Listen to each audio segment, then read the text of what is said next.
अस्सलामुअलैकुम and good morning to all of you. उम्मीद करती हूँ कि आप सब खैरियत से होंगे और मुझे कहते हैं गजल अशरफ।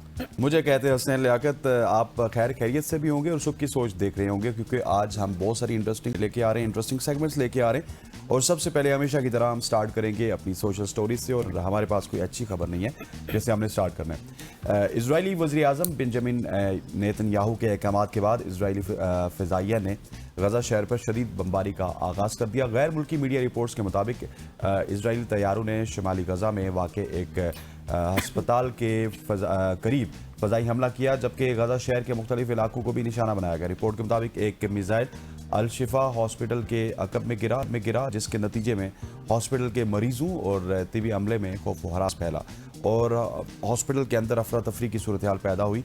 यानी शाहिदीन का कहना है कि यह हमला नहायत शदीद और होलनाक नौइयत का था, जिससे पूरे इलाके में खौफ व हिरास की फ़िज़ा कायम हो गई। वाज़ेह रहे कि कबल अजीज़ इजरायली वज़ीर आज़म बेंजामिन नेतन्याहू ने फ़ौज को हिदायत की थी कि वो गजा पर फौरी और ताकतवर हमले दोबारा शुरू करे। हमास और इजराइल के दरमियान करीब तरीन मतलब 3 हफ्ते तक कबल जो है वो जंग बंदी मुआहदे के पहले मरहले पर इत्तफाक हुआ था, जिसमें इजरायली फ़ौज के गजा के एक हिस्से से इनखला के बदले बकिया यरगमालियों की रिहाई तय पाई थी। लेकिन अनफॉर्चुनेटली अभी 3 हफ्ते गुजरे नहीं हैं कि इजराइल वापस अपनी उन्हीं हरकतों पे आ रहा है जिसकी वजह से पूरी दुनिया में वो जाना जाता है। बिल्कुल आप सही कह रहे हैं, क्योंकि अब गजा में एक बार फिर से हम देख रहे हैं नई लहर है हमलों की, जिससे अब अभी कुछ देर पहले ही हेडलाइंस चल रही थी कि सिर्फ अभी 50 तक की तादाद की जो जख्मी थे, अभी और ऐसे कितने होंगे जिनके हवाले से अंदाजा भी नहीं लगाया जा सकता, जो जहां बाहक हो गए, जो शहीद हुए, जो इस वक्त जख्मी हैं, जो अस्पतालों में पड़े हुए हैं। और कहा जा रहा है, जैसे हसनैन ने भी बात की, कि अस्पताल के करीब भी हमला किया, जिससे मुतअद्दिद जानें भी ज़ाया हुई हैं। साथ ही साथ जो आपने ये बात की कि जो मुआहदा हुआ था, आपको याद है कि जब मुआहदा हुआ था उसके अगले रोज़ ही हमने देखा था कि ये मुआहदा नहीं उस तरह से तय पाया जिस तरह से होना था, उन्होंने बमबारी शुरू कर दी थी। लेकिन लेट्स सी कि ये कब रुकेगी जंग, हम दुआ ही कर सकते हैं तमाम गजा के भाई बहनों के लिए, फ़लस्तीनी भाई बहनों के हवाले से। आगे बढ़ते हैं और आपको बताते हैं Islamabad Tehran Istanbul train service 31 दिसंबर से दोबारा बहाल हो जाएगी। वज़ीर रेलवे हनीफ अब्बासी ने प्रेस कॉन्फ्रेंस करते हुए कहा कि रेलवे के निज़ाम में मज़ीद जिद्दत लाने के लिए कोशिशां हैं और मुसाफिरों के लिए हर मुमकिन सहूलियात की फराहमी तरजीहात में शामिल हैं और रेलवे के तमाम निज़ाम को डिजिटाइजेशन की तरफ ले जाया जा रहा है। उन्होंने ये भी कहा कि तुर्की और उज़्बेकिस्तान के वफूद के साथ ट्रांसपोर्ट से मुतल्लिक इजलास भी हुए, जबकि हमारा ईरान और तुर्किया के साथ बज़रिया रेलवे ट्रेड का एक ताल्लुक भी है। हनीफ अब्बासी ने मजीद ये कहा कि इस्लामाबाद तेहरान इस्तांबुल ट्रेन के बाद सेंट्रल एशिया से यूरोप तक हमारी रसाई भी मुमकिन हो जाएगी और कुल 884 किलोमीटर, जिसमें 400 किलोमीटर के नए ट्रैक का मुआहदा होने जा रहा है। मतलब कि कल के दिन के हवाले से बात की जाती है कि कल ये मुआहदा हो जाएगा। और उन्होंने कहा कि चमन से कराची तक ट्रैक पर भी काम हो रहा है, जबकि स्टेशन पर कैफेटेरिया और इंटरनेट की सहूलत भी हम मुहैया करेंगे। रेलवे स्टेशन पर सफाई सुथराई के निज़ाम को भी मजीद बेहतर बनाया जाएगा। और इसके साथ साथ उन्होंने कहा कि वज़ीर आज़म शहबाज शरीफ का जो ख्वाब है उस पर काम हम कर रहे हैं। रोहरी से पेशावर ट्रैक की अपग्रेडेशन के लिए भी मजीद कोशिशें, कराची रेलवे स्टेशन पर मुसाफिरों की सहूलियात के लिए भी लाउंज बन चुके हैं, जबकि अलामा इकबाल रहमान बाबा एक्सप्रेस को भी अपग्रेड किया जाएगा। That is a very brilliant news. और अब आप देखेंगे कि हमारी ट्रेन सर्विस यहाँ से ईरान और फिर ईरान से होती हुई तुर्किया में भी आपको नज़र आएगी। और इससे बड़ी क्या कहते हैं हौसला अफजा खबरें भी आएंगी, क्योंकि आपका जो सफ़र है वो आसान भी हो जाएगा, उसकी लागत भी कम आएगी। और ये जो ट्रेन का सफ़र होता है ये वैसे भी जहाज़ के सफ़र से हमेशा से कॉस्ट इफ़ेक्टिव होता है। और यहाँ से आप जब आपको पता चलेगा कि 30-40 हज़ार रुपये आप तेहरान पहुँच जाते हैं, फिर तुर्किया पहुँच जाते हैं, तो फिर दोनों ममालिक के दरमियान जो विजिटर्स हैं उनकी भी एक बड़ी खेप आपको यहाँ से तुर्किया और तुर्किया से यहाँ पर आती हुई नज़र आएगी। ख़वातीन व हज़रात, आगे बढ़ते हुए आपको एक बहुत ही अच्छी खबर देते हैं। गैर मुल्की सरमायाकारों का पाकिस्तान पर एतमाद बहाल हो गया और 73% ने पाकिस्तान को मौजू करार दिया है।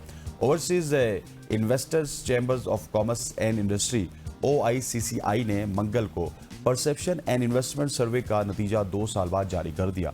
सर्वे रिपोर्ट में बताया गया है कि पाकिस्तान गैर मुल्की सरमायाकारी के लिए बेहतर जगह है और मल्टीनेशनल कंपनियों ने OICCI सर्वे पाकिस्तान में सरमायाकारी के बारे में एतमाद कायम किया। सर्वे रिपोर्ट के मुताबिक 2023 के मुकाबले में 2025 में गैर मुल्की सरमायाकारों का एतमाद 61% से बढ़ गया है और गैर मुल्की सरमायाकारों ने जो रुपए की कदर है उसमें बेहतरी और मुआशी इस्तेहकाम को हौसला अफजा करा दिया। पाकिस्तान गैर मुल्की सरमायाकारों के लिए बांग्लादेश, वियतनाम और फिलिपाइन ममालिक से दर्जाबंदी में बेहतर है और पाकिस्तान में काम करने वाली गैर मुल्की कंपनियों के जो पेरेंट कंपनीज हैं उन्होंने मजीद सरमायाकारी का भी अंदिया दिया है। पाकिस्तान में नई सरमायाकारी के लिए स्ट्रक्चरल रुकावटों को ख़त्म कर रहा होगा। सर्वे में ये भी बात सामने आई है कि पाकिस्तान में मौजूद 35 मल्टीनेशनल कंपनियों ने बराह रास्त गैर मुल्की सरमायाकारी पर तरजीह दी है और आलमी मीडिया की मनफी रिपोर्टिंग पाकिस्तान में आलमी सरमायाकारी के फैसलों को असरअंदाज करती है। और सर्वे में ये भी बात सामने आई है कि टैक्सों का बढ़ता हुआ बोझ और तवानाई के अखराजात भी कारोबार के लिए चैलेंजेस बनते जा रहे हैं। बिल्कुल आपने सही कहा। आपके जो इंटरनेशनल सर्वे हुआ है इससे बहुत से जो आपको पता है, वैसे भी इससे पहले जितने दौरे हुए हैं पाकिस्तान के, हमारे जो डेलीगेशन दीगर ममालिक में गए, तो उसके बाद भी जो इन्वेस्टर्स का रुझान था वो पाकिस्तान में काफ़ी हमें अच्छा नजर आया, मुस्बत पॉजिटिव रिस्पॉन्स सामने आया। अब इससे क्या हुआ है, इस इंटरनेशनल सर्वे से ये बात भी सामने आई है कि किस तरह से पाकिस्तान को दौरों के लिए और पाकिस्तान को इन्वेस्टमेंट के लिए मौजू करार दिया जा रहा है। और साथ ही साथ इससे एक चीज़ और भी वाज़ेह होती है कि पाकिस्तान का जो इमेज है वो आलमी सतह पर कितना ज़्यादा बेहतर हो गया है। ये एक मेन चीज़ है जिसको डिस्कस करना भी ज़रूरी था। अब देखते हैं जिस तरह से इन्वेस्टमेंट होगी पाकिस्तान में, पाकिस्तान मजीद तरक्की भी मेरा ख्याल है कि जो आखिरी लाइन थी वो भी बहुत ज़्यादा समझने वाली थी, सोचने वाली थी, जो कि तवानाई के हवाले से है। हाँ। और टैक्सेस के हवाले से है। पाकिस्तान में टैक्सेस बहुत ज़्यादा हो रहे हैं, फिर तवानाई का बहरान आपके सामने, और बहरान के साथ साथ इस वक्त पाकिस्तान इस पूरे साउथ एशिया की बात की जाए तो सबसे ज़्यादा महंगी बिजली बनाने वाला मुल्क है। तो आप तब ही बैरून मुल्क कंपनियों को या फिर बैरून मुल्क की सरमायाकारी को अट्रैक्ट कर सकते हैं जब आपके टैक्सेस कम होंगे, जब आपकी जो तवानाई है उसमें खातर खा कमी होगी, जब आपकी लेबर चीप होगी। तो ये तमाम तर फैक्टर्स इंटरलिंक है और इसके ऊपर भी पाकिस्तान को काम करना चाहिए। एग्जैक्टली, वो तो आप बिल्कुल ठीक कह रहे हैं, क्योंकि अभी कल ही हम देख रहे थे कि अब कितना ज़्यादा निज़ाम डिजिटलाइजेशन की तरफ मुंतकिल हो रहा है और उस पर भी अब इंटरनेट पर भी टैक्स लगने के हवाले से ये तजावीज़ सामने आ रही थी। IMF से रिलेटेड जो तजावीज़ उनको पेश की जा रही थी। फिर हम देख रहे थे हमारी तालीम भी अब जिस तरह से शिफ्ट हो रही है, तो इंटरनेट पर जब टैक्स लग जाएगा तो कितना नुकसान होगा। तो हर चीज़ के प्रॉस एंड कॉन्स हैं, हर चीज़ को देख के ही आगे बढ़ा जाए तो बेहतर है। आगे बढ़ते हैं और बाकायदा तौर पर हम सेगमेंट भी करेंगे क्रिकेट पर, लेकिन एक खबर है जो आपके साथ शेयर करना है, वो लाजमी है। कौमी क्रिकेट टीम के साबिक कप्तान और wicket keeper batter Mohammad Rizwan ने पाकिस्तान क्रिकेट बोर्ड के साथ सेंट्रल कॉन्ट्रैक्ट पर दस्तखत करने से इनकार कर दिया है। ज़राए के मुताबिक मोहम्मद रिजवान ने ताहाल कॉन्ट्रैक्ट पर दस्तखत नहीं किए और इस हवाले से कुछ शराइत PCB के सामने भी रख दी हैं। इत्तलात जो हमारे सामने आई वो ये है कि रिजवान ने बोर्ड से मुतालबा किया कि उन्हें कौमी T20 स्क्वाड से बाहर करने की वजूहात वाज़ेह तौर पर बताई जाए। और ज़राए बताते हैं कि पाकिस्तान टीम के तमाम दीगर जितने भी कॉन्ट्रैक्टेड खिलाड़ी हैं सेंट्रल कॉन्ट्रैक्ट पर दस्तखत उन्होंने कर दिए हैं। ताहम जो सिर्फ मोहम्मद रिजवान है वो वाहिद खिलाड़ी हैं जिन्होंने अभी तक मुआहदे पर दस्तखत नहीं किए। आपको ये भी वाज़ेह रहे कि PCB ने 2025-26 के लिए 30 खिलाड़ियों को सेंट्रल कॉन्ट्रैक्ट की पेशकश की थी, जिसमें मोहम्मद रिजवान को B कैटेगरी में शामिल किया गया था। बिल्कुल ऐसी है। और मोहम्मद रिजवान को PCB वो चाहते हैं कि PCB उनको एक्सप्लेन करे कि उनको क्यों T20 क्रिकेट से बाहर किया गया। PCB अगर एक्सप्लेन नहीं करना चाहता तो मैं कर देता हूँ। मोहम्मद रिजवान साहब, आपका जो स्ट्राइक रेट है वो बहुत कम था। आप जब T20 क्रिकेट खेलते थे तो इस तरह लगता था आप टुक टुक कर रहे हैं। आप 40 गेंदों पे 50 रन बनाते थे, फिर अगली 10 गेंदों पे आप शायद 20-25 रन बना के अपना स्ट्राइक रेट तो ठीक कर लेते थे। आपकी जो टुक टुक थी वो तकरीबन 10-12 ओवर्स ले जाती थी और उसका प्रेशर अल्टीमेटली आपके मिडिल ऑर्डर पे आता था, आपके जो लोअर ऑर्डर है उसके ऊपर आता था और आपकी टेल के ऊपर आता था और वो आके परफॉर्म नहीं कर पाते थे। इस वजह से आपको T20 क्रिकेट से बाहर किया गया था। आपके दोस्त बाबर आजम को T20 क्रिकेट में वापस लाया गया और कल उन्होंने जो कुछ किया वो सारी दुनिया के सामने है। किस तरह से 3 गेंदें खेली उन्होंने और बगैर कोई रन बनाए वो एक D कैटेगरी की टीम के खिलाफ आउट हुए। सो यही वजह थी जिसकी वजह से आपको भी और उनको भी ड्रॉप किया गया था। उनके कुछ मामला तय हो गए, वो वापस आ गए। आपके भी शायद कल मामला तय हो जाएंगे, लेकिन जिस वजह से आपको ड्रॉप किया गया वो आपका खराब स्ट्राइक रेट था। खबर नौजाद आगे बढ़ते हुए आपको बताते हैं कि बहुत सारे लोग इस बात को सुनकर हैरान होंगे कि साल 2030 में क्या होने जा रहा है। सऊदी माहिर फल्कियात के मुताबिक दुनिया भर के मुसलमान 2030 2030 में एक ही साल के अंदर 2 मरतबा रमज़ान मुबारक का मुकद्दस महीना मनाएंगे। ऐसा नायाब वाक़या जो तकरीबन हर साल 30 से 33 साल बाद पेश आता है।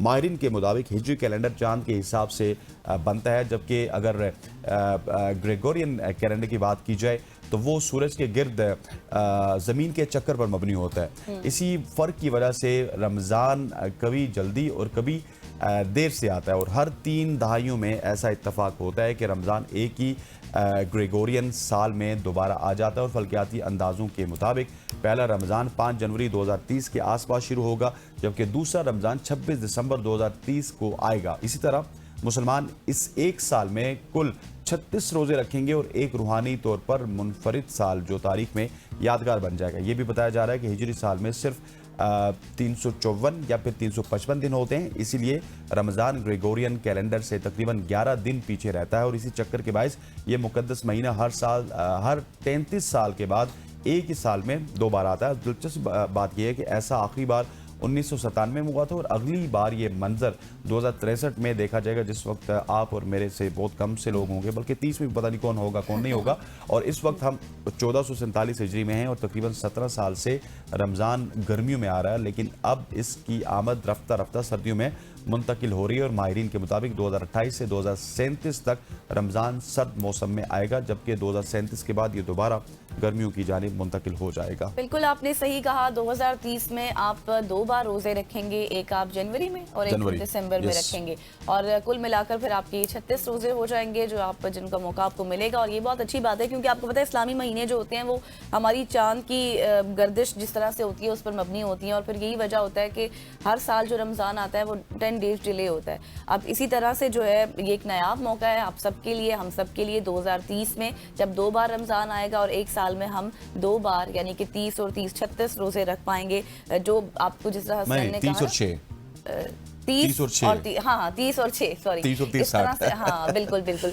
तो ये आपने इस तरह से ये मौका आप ज़ाया नहीं करना। जिनको ये सादत हासिल होगी वो इसको ज़रूर अवेल करेंगे इंशाल्लाह। और ये सदियों में 30 से 33 साल बाद आपने बताया ना वापस आता है। और लास्ट टाइम 1997 में जब शायद हम थे ही नहीं, मैं तो नहीं थी, आप नहीं थी। एग्जैक्टली। आगे बढ़ते हैं जी, और एक बहुत ही हैरान कुन आपको खबर देते हैं, वो ये है कि बेटे की धोखाधड़ी, वालिद के अकाउंट से लाखों का फ्रॉड।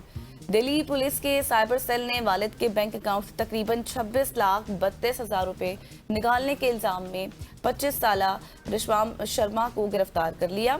और पुलिस के मुताबिक मुतासरा शख्स 68 साल साबिक पार्किंग ऑपरेटर है, जिसने महदूद डिजिटल महारत की बुनियाद पर अपने सौतेले बेटे को बैंक के लेन देन संभालने की जिम्मेदारी सौंपी हुई थी।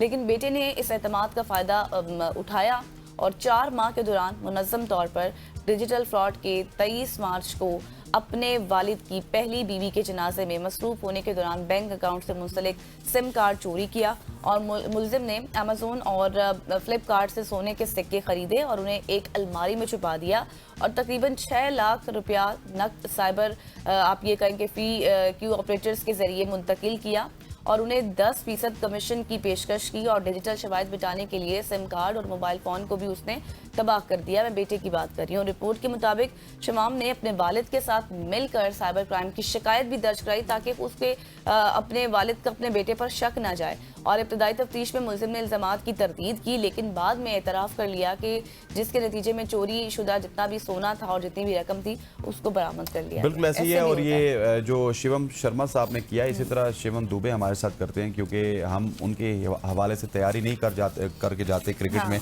लेकिन वो हमें धोखा दे देते हैं शिवम दुबे, और उन्हीं के नाम से मिलता हुआ ये नाम शिवम शर्मा, जो कि अपने वालिद साहब को इन्होंने धोखा दिया। और डेट इज़ वेरी अनफॉर्चुनेट। और इंडिया से ये खबरें तवातर से आती रहती हैं, वहाँ से भी आती हैं, यहाँ से भी आती हैं। हम कोई इतने दुले हुए नहीं है कि सिर्फ वहीं से आती है और यहाँ से नहीं आती। ख़वातीन उज़ात आगे बढ़ते हुए आपको एक ऐसी खबर देते हैं जिसको सुन के आप हैरान भी होंगे और आखिर में कुछ उम्मीद भी होगी। ई कॉमर्स कंपनी अमेज़ॉन ने आलमी सतह पर अपने कॉर्पोरेट स्टाफ में से 14,000 मुलाजमीन को फारिग करने का ऐलान कर दिया। कंपनी के मुताबिक ये फैसला मसनूई ज़हानत के बढ़ते हुए इस्तेमाल और इंतज़ामी ढांचे में सादगी लाने के लिए किया गया। और अमेज़ॉन की जानिब से जारी नोट के मुताबिक इस इकदाम का मकसद ब्यूरोक्रेसी कम करना, इजाफी इंतज़ामी सतह ख़त्म करना और वसाइल में को कमी के अहम मनसूबों की जानिब मुंतकिल करना है। कंपनी के सीनियर नायब सदर ने कहा है कि अमेज़ॉन आइंदा बरसों में भी भर्ती के अमल को इंतखाबी बुनियादों पर जारी रखेगा। बाज़ शोबों में कमी जबकि दीगर में नई भर्तियां की जाएंगी। और रिपोर्ट्स के मुताबिक अमेजॉन ने कोरोना वायरस के दौरान ज़रूरत से ज़्यादा भर्तियां की थी, जिन्हें अब बतदरीज कम किया जा रहा है। गुज़श्ता साल के इख्तिताम पर कंपनी के कुल मुलाजमीन की तादाद 15,60,000 से ज़ायद थी, जिनमें से तकरीबन 3,50,000 कॉर्पोरेट शोबे में थे। नोट में मजीद ये भी कहा गया कि मुतासरा मुलाजमीन को 90 रोज़ का वक्त दिया जाएगा ताकि वो कंपनी के अंदर किसी नई पोजीशन के लिए दरख्वास्त दे सके, जबकि भर्ती के अमल में उन्हें तरजीही बुनियादों पर देखा जाएगा। और अमेजॉन के CEO एंडी जेसी ने कहा है कि कंपनी मुस्तकबिल में जो जनरेटिव AI पर मजीद इन्हिसार बढ़ाएगी, जो इंसानी अफरादी कुव्वत की ज़रूरत को कम करेगा। और कंपनी इस साल 118 अरब डॉलर की सरमायाकारी करेगी, जिसका बड़ा हिस्सा क्लाउड और AI इंफ्रास्ट्रक्चर पर खर्च होगा। बिल्कुल आपने सही कहा। आपको याद होगा जब कोविड-19 आया तो उसके बाद बहुत सा हमारा निज़ाम जो था वो ऑनलाइन, जितनी भी जॉब्स थी वो सब कुछ ऑनलाइन की तरफ शिफ्ट हो गया था और बहुत सी लोगों ने बहुत सी स्किल्स भी सीखी जो उनको आज भी काम आ रही हैं। बहुत से सेगमेंट्स भी हम करते हैं, हमारे साथ लोग मौजूद होते हैं और उनका जब हम उनसे पहला सवाल करते हैं तो वो यही कहते हैं कि हमने अपनी स्किल्स का आगाज़ किया था सीखने का और उसके बाद अब हम इस स्टेज पर पहुंच गए हैं कोविड-19 में, जब हम लोग घर पर बैठे हुए थे। लेकिन अब ये फैसला कंपनी ने इस वजह से किया है क्योंकि अखराजात ज़ाहिर है वो ज़्यादा हो गए थे, उनको कम करने के लिए, परफॉर्मेंस को बेहतर करने के लिए। और मुस्तकबिल में शायद ये जिस तरह से कहा जा रहा है कि एप्लीकेशन के थ्रू, रिक्वेस्ट के थ्रू तमाम तर चीज़ें बेहतर हो जाएंगी, होप सो। लेकिन इस कंपनी में मुख्तलिफ डिपार्टमेंट से लोग ताल्लुक़ रखते थे, कोई HR से था, कोई IT से था, किसी का ग्राफिक डिज़ाइनिंग का वर्क था, तो हर शोबे से यहाँ पर लोग ताल्लुक़ रखते थे। लेकिन ये है कि मुश्किल ज़रूर है, लेकिन एक ज़रूरी है। ज़ाहिर कंपनी ने अपनी भी चीज़ें देखनी है, उसके अकॉर्डिंग ही चलना है। लेट्स सी कि इन फ्यूचर क्या होता है। आगे आपको लिए चलते हैं स्पेन, जहाँ पर स्पेन की पुलिस ने एक ऐसे मुजरिम गिरोह को गिरफ्तार किया है जो रेस्टोरेंट से ग्राहकों के लिए रखी गई कुर्सियाँ चोरी करते थे। और स्पेन की नेशनल पुलिस ने कहा कि महकमे ने सिर्फ 2 माह के दौरान मैड्रिड और एक और करीबी जो रेस्टोरेंट था और जो बार्स थे उसके बाहर बैठने वाली जगहों से 1100 यानी कि 1100 से ज़्यादा कुर्सियां चोरी करने के शुबे में 7 अफराद को गिरफ्तार किया। और 6 मर्दों और 1 औरत के ग्रुप ने अगस्त और सितंबर में मैड्रिड और दारुल हुकूमत के जनूब मगरबी इलाकों में वाक़े एक छोटे शहर में 18 मुख्तलिफ रेस्टोरेंट से कुर्सियां चोरी करने के लिए रातों को काम किया। और पुलिस के मुताबिक चोरीशुदा अमलाक का तखमीना अगर लगाया जाए तो वो लगभग 60,000 यूरो से आप ये कहें कि $69 इस तरह से बनता है। और मुल्जिमान जिन्हें चोरी के इल्ज़ामात का सामने है उनका ताल्लुक एक मुजरिमाना तंजीम से है। उन्होंने कुर्सियाँ न सिर्फ स्पेन बल्कि मराकश और रोमानिया में भी फ़रोख्त की। और स्पेन में बहुत से रेस्टोरेंट्स और जितने भी बार्स हैं वो रात के वक्त ज़ाहिर है आपको पता है कि वहाँ पर लोग बैठते हैं, रात के वक्त गपशप लगाते हैं, कुर्सियाँ फिर छोड़ के चले जाते हैं, जो आमतौर पर आपको पता है धात या सख्त प्लास्टिक से बनी होती हैं, उनको चोरी किया गया। बिल्कुल ऐसे काफ़ी बड़ी चोरी है जहाँ पे 66,000 यूरो और फिर 70,000 तकरीबन आपने डॉलर्स बताए उनकी चोरी की गई। उनको एक जगह से चोरी करके दूसरी जगह पे भेज भी दिया गया। और यूरोप में आपको ये बड़ी आसानी होती है। यूरोप में अगर मैं गलत नहीं हूँ तो 28 कंट्रीज़ हैं जो कि यूरोपियन कंट्रोल में आती हैं। तो आप एक जगह से अगर कोई इस तरह की चोरी करते हैं तो आपको उसको दूसरी जगह पे मुंतकिल करना भी आसान होता है और वहाँ पे जाके उसको फ़रोख्त करना भी। लेकिन अल्टीमेटली निज़ाम वहाँ का अच्छा है तो इस तरह की चोरियाँ पकड़ी भी जाती हैं और फिर रिपोर्ट भी होती हैं बादअज़ा। और हम जिस तरह आज डिस्कस करें तो कहीं ना कहीं ये रिपोर्ट हुई है, उन चोरों को पकड़ा गया और इसी वजह से ये आज जुबान ज़द-ए-आम है और मीडिया की जीनत भी है। ख़वातीन और आगे बढ़ते हुए आपको एक इंटरेस्टिंग खबर देते हैं। सार्फिन के तहफ़्फ़ुज़ के लिए स्टेट बैंक ऑफ पाकिस्तान ने ब्रांचलेस बैंकिंग अकाउंट्स जैसे कि ईजी पैसा, जैज़ कैश या फिर नया पे इनको कूलिंग पीरियड पर अमल दरामद यकीनी बनाने की हिदायत कर दी है। कूलिंग पीरियड से मुराद 2 घंटे का वक्फा है जिसके दौरान सारिफ अपनी रकम को इस्तेमाल नहीं कर सकता, ताकि अगर कोई ऐसी ट्रांजैक्शन है या फिर गलत ट्रांजैक्शन है और मुश्तबा ट्रांजैक्शन है तो वो फौरी तौर पर बैंक या फिर मुतल्लिका इदारे को इत्तला दे सकते हैं। स्टेट बैंक पाकिस्तान ने ये निज़ाम अप्रैल 2023 में एक सर्कुलर के जरिए मुतारिफ करवाया था जिसका बुनियादी मकसद सारिफिन के माली तहफ़्फ़ुज़ को मजबूत बनाना था। स्टेट बैंक के मुतालिका सर्कुलर के मुताबिक 2 घंटे का कूलिंग पीरियड सिर्फ ब्रांचलेस बैंकिंग वॉलेट्स या फिर अकाउंट से रकम निकालने, ऑनलाइन खरीदारी या फिर मोबाइल बैलेंस लोड करने पर लागू होगा।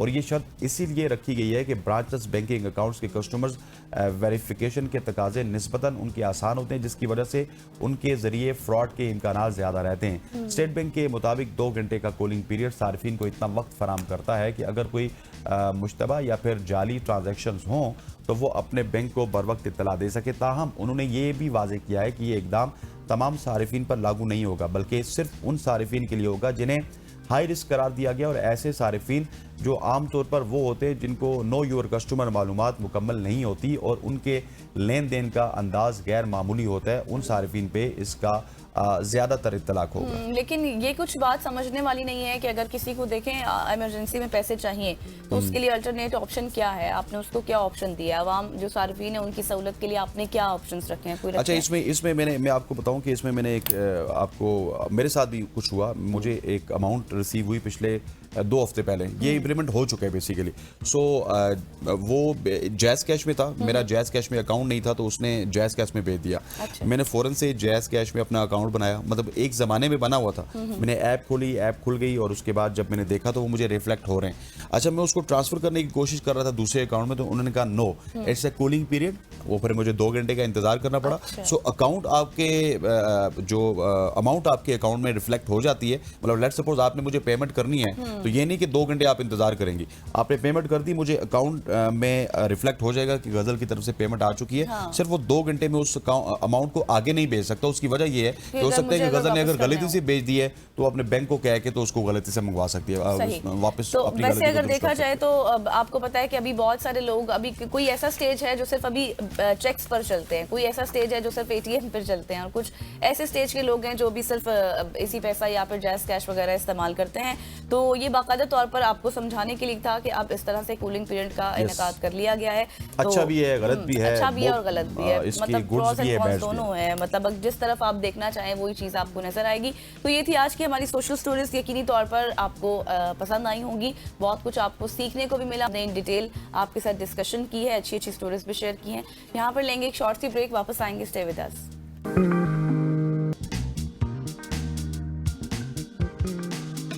वेलकम बैक खवातीन वज़ात। अब हम बात करेंगे हैदराबाद की, जहां पे डेंगू के हवाले से बहुत सारे केसेस सामने आ रहे हैं और डेंगू वायरस सर चढ़ के बोल रहा है। इससे पहले हमने देखा था पंजाब में इस तरह के केसेस थे, फिर कल हम आपको मुल्तान लेके गए थे, वहां पे केसेस के हवाले से बात की थी, और आज हैदराबाद की रिपोर्ट आपके सामने पेश करेंगे। हमारे साथ अब्बास अली वाहिद मौजूद हैं। Abbas, thank you so much for joining अस। अब्बास, तो बताइएगा हैदराबाद में इस वक्त डेंगू की क्या सूरत हाल है? देखिए, हैदराबाद में दिन ब दिन डेंगू के केसेस में मुसलसल इजाफा होता जा रहा है, जबकि अगर हलाकतों की बात कर ली जाए तो अब तक जो है वो 18 हलाकतें हो चुकी हैं डेंगू की, और उसके अलावा ऐसे हजारों में तादाद है जो डेंगू के शिकार हुए हैं।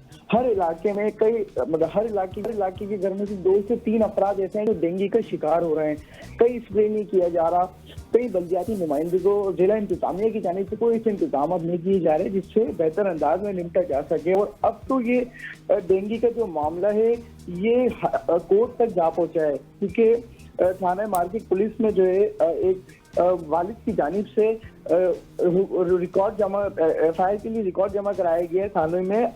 उसमें ये बताया गया है कि अगर काबिल अंदाजी पुलिस जुर्म बनता है तो उसके मुताबिक कार्रवाई की जाए। ये जज का हुक्म है, उस पर जो जज ने हुक्म भी दिया बाकायदा कि police Sindh health care commission से मवानत हासिल करें ताकि कानून के मुताबिक तफ्तीश मुकम्मल की जा सके। और अब तक जो है कोई इस तरह के इंतजाम नहीं है, और ये कोर्ट में मामला जानने के बाद जो है वकला बरादरी की जानिब से भी एहतजाज किए जा रहे हैं, जबकि आज भी एहतजाज की कॉल दी गई है और इसके अलावा एक रोज कबल भी एहतजाज किया गया है। अच्छा, अब्बास ये भी बताएगा, जिस तरह से अभी आप जिक्र कर रहे थे कि 18 हलाकतें हुई हैं, तो क्या कोई सफाई सुथराई के निज़ाम के हवाले से भी बताएगा, वो किस तरह के हैं? क्योंकि आप कह रहे हैं कि बाकी इंतजामिया की तो कोई खातिर ख्वाह इंतजामात नहीं है उनके। देखिए गजल, अगर इंतजाम की बात की जाए, साफ सफाई की बात की जाए, अब इतनी हलाकतें होने के बावजूद भी जिला इंतजामिया इंतहाई नाकाम दिखाई दे रही है। टाउन चेयरमैन हो या वो चेयरमैन हो या बल्दियाती नुमाइंदे हों, अब तक कोई इस तरह के इंतजाम नहीं किए गए हैं। इवन के जो गवर्नमेंट अस्पताल या प्राइवेट अस्पताल है वहाँ जगह नहीं है पेशेंट को दाखिल करने के लिए। इतने डेंगू के केसेस में मुसलसल इजाफा होता जा रहा है। अच्छा, हम जब पीपल्स पार्टी के दोस्तों से बात करते हैं, उनके लीडर से बात करते हैं, वो तो कहते हैं सिंध में सब ठीक है, शहद की नहरें बह रही हैं, आप सिर्फ मीडिया में इस तरह की बात करते हैं, आपको सिंध में आके देखना चाहिए। क्यों? इस वजह से हमें इनवाइट करते हैं कि उनको पता है कि 18-19 घंटे की जो ड्राइव है वो रोज़ तो कोई करेगा नहीं, और वो इसी तरह से आके बताते रहते हैं कि एवरीथिंग इज़ गुड। देखिए हसनैन, अगर सिंध की बात कर ली जाए ना और पीपल्स पार्टी की हुकूमत में, सबसे ज्यादा सिंध की तबाहाल जो है वो पीपल्स पार्टी की हुकूमत में ही हुआ है। और ये बात हकीकत है कि जो सिंध का हाल है इस वक्त, वो मैं समझता हूँ कि इस तरह की कंडीशन हो चुकी है, वो सड़कें हों, शहरी निज़ाम हो, उसके अलावा इस तरह के हेल्थ के मामला तो किसी में बेहतरी नहीं आई है। अगर कोई इस तरह की बात कह रहा है तो वो सिर्फ अपनी अच्छाई बताने के लिए कह रहा है। इस तरह के कोई इंतजाम नहीं है। सिंध में रहने वाले लोगों को परेशानी का सामना है। कई इस तरह के इंतजाम नहीं किए गए जिससे शहरियों को सुकून मिल सके। सही, thank you so much. Abbas Ali Wahid हमारे साथ मौजूद थे हैदराबाद से और कंडीशन बता रहे थे कि वहाँ पर किस तरह से डेंगू फैलता जा रहा, हलाकते और कोई खातिर ख्वाह इंतजाम नहीं है सफाई सुथराई के हवाले से भी, और गवर्नमेंट भी इस हवाले से कोई कुछ भी इंतजाम नहीं करी है। आगे बढ़ते हैं और आपको एक बहुत ही इंपॉर्टेंट न्यूज़ देते हैं। वो ये है कि national cyber crime investigation agency NCCIA के मुतअद्दिद अफसरान पर रिश्वत लेने और इख्तियारात की नाजायज़ इस्तेमाल के संगीन इल्ज़ामात सामने आए हैं। ये मुकदमा मारूफ यूट्यूबर सादुर रहमान अल मारूफ, आपको पता है कि डकी भाई की एहलिया उरूब जतोई की मुद्दत में दर्ज किया गया, जिसमें इल्ज़ाम आयद किया गया कि यूट्यूबर के ख़ानदान से मजमूई तौर पर 90 लाख रुपए रिश्वत के तौर पर वसूल किए गए। FIR के मुताबिक तफ्तीशी अफसर ने डकी भाई को रिलीफ दिलवाने के एवज 60 लाख रुपए वसूल किए, जो उनके एक आप ये कहें कि फ्रंट मैन के जरिए लिए गए, और ये रकम यूट्यूबर के दोस्त उस्मान ने अदा की। बाद में क्या हुआ कि मुबैना तौर पर मुल्जिम का जुडिशल रिमांड करवाने के लिए मजीद 30 लाख रुपए तलब किए गए, और दस्तावेजात में ये भी दर्ज है कि मज़कूरा अफसर ने 50 लाख रुपए अपने फ्रंट मैन के जरिए एक कार शोरूम मालिक के पास रखवाए। फिर क्या हुआ, उसके बाद 20 लाख रुपए अपने पास रखे और फिर एडिशनल डायरेक्टर को 5 लाख रुपए अदा किए। मुकदमे में अफसरान पर इख्तियारात के गलत इस्तेमाल और रिश्वतखोरी के इल्जामात आयद किए गए। अब इसी हवाले से हम मजीद जानेंगे कि मजीद क्या क्या इंकशाफात हुए हैं। बिल्कुल, ऐसे मजीद हमारे साथ ब्यूरो चीफ इस्लामाबाद जमान मुगल साहब मौजूद है। मुगल साहब, very good morning to you. आज हमने मॉर्निंग में आपको तंग किया, बताइएगा इस हवाले से क्या कुछ तफसीलात हैं। इतनी बड़ी रकूम डकी भाई से वसूल की गई और उनको रिलीफ दिया गया। मैं आपकी बात को थोड़ा सा इस एंगल से आगे बढ़ाऊंगा कि नेशनल साइबर क्राइम एजेंसी जो है, ये पहले साइबर क्राइम विंग हुआ करता था FIA का, और बाद में हुकूमत ने इसकी तश्कील नो की और इसको एक इंडिपेंडेंट इदारा बनाया कि हम इसको एक कौमी सतह की जो तहकीकाती एजेंसी है वो बनाएंगे, और नेशनल साइबर क्राइम एजेंसी का इसको नाम दिया गया था। और प्लान ये था कि इसके ऊपर एक जो हादर सर्विस अफसर होंगे, वो जनरल लेवल के होंगे, उनको बिठाया जाएगा ताकि बेहतर अंदाज में इस एजेंसी के जरिए जो है क्राइम की बीखकुनी की जा सके। लेकिन अफसोस के उसकी तश्कील मुकम्मल होने से पहले ही उसके जो अपने ही अफसरान हैं उनके ऊपर इल्जामात लगना शुरू हो गए, और जिसमें आपने देखा कि ये जो मुकदमा है जिसमें मजमूई तौर पर 9 अफराद को नामजद किया गया और 4 अफराद की गिरफ्तारी भी अमल में आ चुकी है। उसमें डिप्टी डायरेक्टर लेवल के लोग हैं जो मुकदमा है उसमें, और डायरेक्टर लेवल के लोग हैं जिनको नामजद किया गया है। लाहौर से भी अफसरान को इस मुकदमे में नामजद किया गया और इस्लामाबाद से भी नामजद किया गया है, और सारों के ऊपर ये इल्जाम है कि वो सादुर रहमान को, जो इसको लाहौर जो अल्लामा इकबाल इंटरनेशनल एयरपोर्ट है वहां से गिरफ्तार किया गया था, और सादुर रहमान को डकी भाई के नाम से भी लोग बोलते हैं। अब उसको मुबैना तौर पर रिलीफ दिलवाने के लिए उसकी जो बीवी है, एहलिया है, उनकी तरफ से FIR जो है लॉन्च की गई है कि रिलीफ दिलवाने के लिए उनसे मुख्तलिफ मदात में मुख्तलिफ लोगों ने पैसे लिए, और वो पैसे ट्रेवल करते करते लाहौर से कोई इस्लामाबाद आ रहे हैं, कोई वहीं पे रखे जा रहे हैं। जैसे कोई माले गनीमत होता है कि उसमें 5 लाख रख रहा है, कोई 10 लाख रख रहा है, तो इस टाइप की सूरत हाल है। और इस सूरत हाल की संगीनी को देखते हुए गुज़श्ता रात जो है एक बड़ा स्टेप लिया गया है कि जो नेशनल साइबर क्राइम एजेंसी के हेड हैं, DG हैं, उनको भी हटा दिया गया है। वकारुद्दीन सैयद, उनको हटा के एस्टेब्लिशमेंट रिपोर्ट करने की हिदायत की गई है और उनकी जगह पे नया DG भी लगा दिया गया है। अब इस एजेंसी की तश्कील नो कब होगी, कैसे होगी, ये अजीबोगरीब सूरत हाल पैदा हो चुकी है, क्योंकि वो अफसरान जिन्होंने लोगों को रिलीफ दिलवाना है, जिनके साथ स्कैम्स होते हैं, जिनका पैसा लुट-पुट जाता है, उसकी तहकीकात करने वाले जब खुद पैसा लेना शुरू हो जाएंगे या उनके ऊपर ऐसे इल्जामात आना शुरू हो जाएंगे, तो फिर अवाम जो है या जो साइलिन है या अफेक्टिव्स है, उनका इन एजेंसी से एतमाद उठ जाएगा। अब इनके खिलाफ FIA ने पर्चा दिया है, FIA इनकी इंक्वायरी कर रही है, FIA ने इनको गिरफ्तार भी किया हुआ है, और FIA वही है कि जो पहले FIA का ही ये एक विंग था साइबर क्राइम का, जिसको अब अलग किया गया है।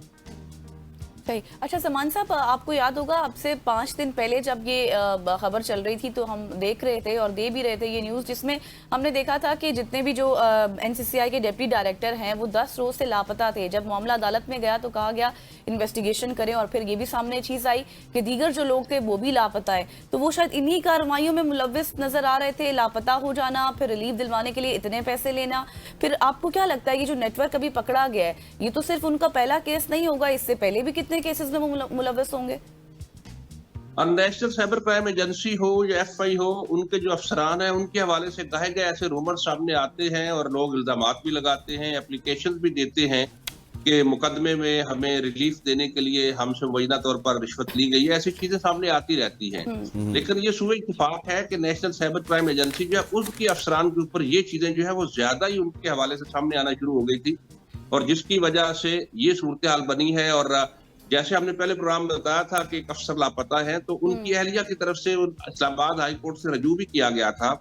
तो वहां पे फिर अदालत ने जो पुलिस है उसको बाकायदा तौर पर टाइम दिया गया था। उसमें एसपी अदील अकबर जिनकी मौत वाकई हो चुकी है उस वक्त वो भी अदालत में पेश हुए थे, तो अदालत ने उनको टाइम दिया था कि उनको बाजियाब करवाया जाए। लेकिन अब जो सूरत हाल सामने आ रही है उसमें तो बज़ाहिर ये लग रहा है कि ये सारे के सारे अफसरान जो है ये एफआईए की कस्टडी में होंगे, क्योंकि एफआईए तहकीकात कर रहा है इनके हवाले से कि इन्होंने जो मुल्ज़म को रिलीफ दिलवाने के हवाले से रिश्वत ली है। अच्छा, बिल्कुल ऐसे ही है। और ये मामला तो मेरे ख्याल अब आगे चलता हुआ नजर आ रहा है मुगल साहब, क्योंकि उस रकम को बाकायदा से बाइफरकेट भी कर दिया गया कि 50 कहाँ पे रखवाए गए, 20 कहाँ पे रखवाए गए, किस दोस्त के जरिए लिए गए। लेकिन अब क्योंकि आपका बड़ा एक्सपीरियंस है, 20-25 साल से आप इस डिपार्टमेंट को भी, इस बीट को भी कवर कर रहे हैं, मुझे ये बताइएगा कि इनके खिलाफ कोई कार्रवाई भी होगी या यहाँ पे भी इसी तरह का होगा कि चलें ठीक है आपने 90 उधर से लिए, 45 इधर दे दें और उसके बाद मामला रफा दफा कर दें?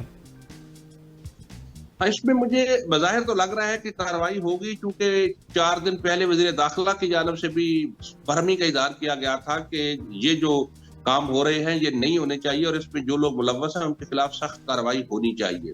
और अगर वज़ीर दाखिला की तरफ से इनिशिएटिव लिया गया है तो उसके बाद कार्रवाई होगी, क्योंकि एफआईए भी उन्हीं के बतायत है और एफआईए की तरफ से ही एफआईआर दी गई है। और चूंकि हमने ये भी देखा है कि दोनों इदारों के दरमियान थोड़ा सा तजाद भी नजर आ रहा था कि चूंकि नेशनल साइबर क्राइम एजेंसी जो है वो एक अलग से इंडिपेंडेंट एजेंसी बन गई थी। पहले अगर कोई किसी का विंग होता है तो उसके मातहत होता है, जब वो अलग हो जाता है, स्ट्रक्चर अलग हो जाता है, तो फिर उसके पास इख्तियारात भी अलग होते हैं, वो अपने इख्तियारात इस्तेमाल करता है। तो अब चूंकि ये विंग अलग हो गया था तो इनके इख्तियारात भी ज्यादा हो गए थे, इस वजह से भी थोड़ी सी दोनों इदारों के अंदर जो है वो क्लैश भी था। लेकिन अब चूंकि उनके खिलाफ मुकदमा भी दर्ज हो चुका है और मुकदमे में गिरफ्तार भी हो चुके हैं, तो बज़ाहिर तो ये लग रहा है कि वजीर दाखिला ने भी बरहमी का इजहार किया हुआ है, तो कार्रवाई होगी। सही। तो ज़मान साहब, आपको क्या लगता है कि जो डक्की भाई का केस है अब वो अपने इख्तिताम को किस तरह से पहुंचेगा? क्या उनको कोई रिलीफ मिल सकता है आगे चलकर?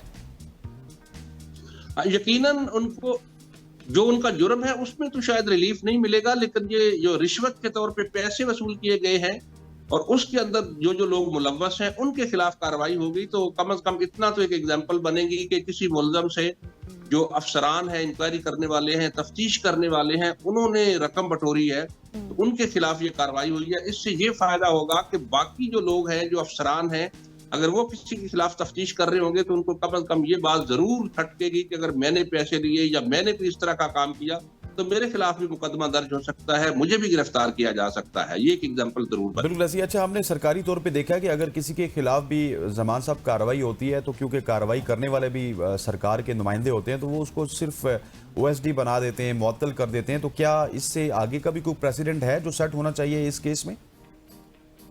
नहीं, इसमें तो आप देखें ना, ओएसडी और मुअत्तली वाला मामला तो बहुत पीछे रह गया, क्योंकि ये लोग गिरफ्तार हो चुके हैं। जब कोई बंदा गिरफ्तार हो जाता है और रिमांड पे होता है तो रिमांड के बाद अगला स्टेप उसका जेल होता है, तो वो मुअत्तली वाला काम तो बहुत पीछे रह गया है, क्योंकि ये लोग गिरफ्तार हो चुके हैं और ये जुडिशियल भी होंगे, फिर इनका चालान भी आएगा। चालान आने के बाद फिर कोर्ट जो है इसको ट्रायल करेगी। कोर्ट इनके खिलाफ जब ट्रायल होता है तो उस वक्त एफआईए अगर मजबूत अपनी जो शहादतें हैं वहां पे पेश करता है तो इनको सजाएं भी हो सकती है और कई साल ये सजाएं भी काटेंगे। और अगर वहां पे ट्रायल में जाके कोई कमजोरी नजर आती है और उस कमजोरी की वजह से ये मुल्ज़म जो है फायदा उठाते हैं तो फिर शायद ये जल्द जेल से बाहर आने में कामयाब हो जाए। बिल्कुल सही कह रहे हैं। अच्छा जमान साहब, हमने एक चीज़ देखी है, अक्सर हमने देखा नौजवान नस्ल को वो इस तरह के कामों में मुलव्वस होते हैं और फिर बाद में यही कहते हैं जब उनसे कोई बात हो तो पाकिस्तान में कौन पूछेगा, पाकिस्तान में तो कोई पूछने वाला है नहीं। लेकिन अब ये उनके लिए एक एग्जाम्पल ज़रूर है कि जो लोग ये कहते हैं कि कुछ नहीं होता तो किस तरह से पूछा जा रहा है, क्योंकि easy money is not the way.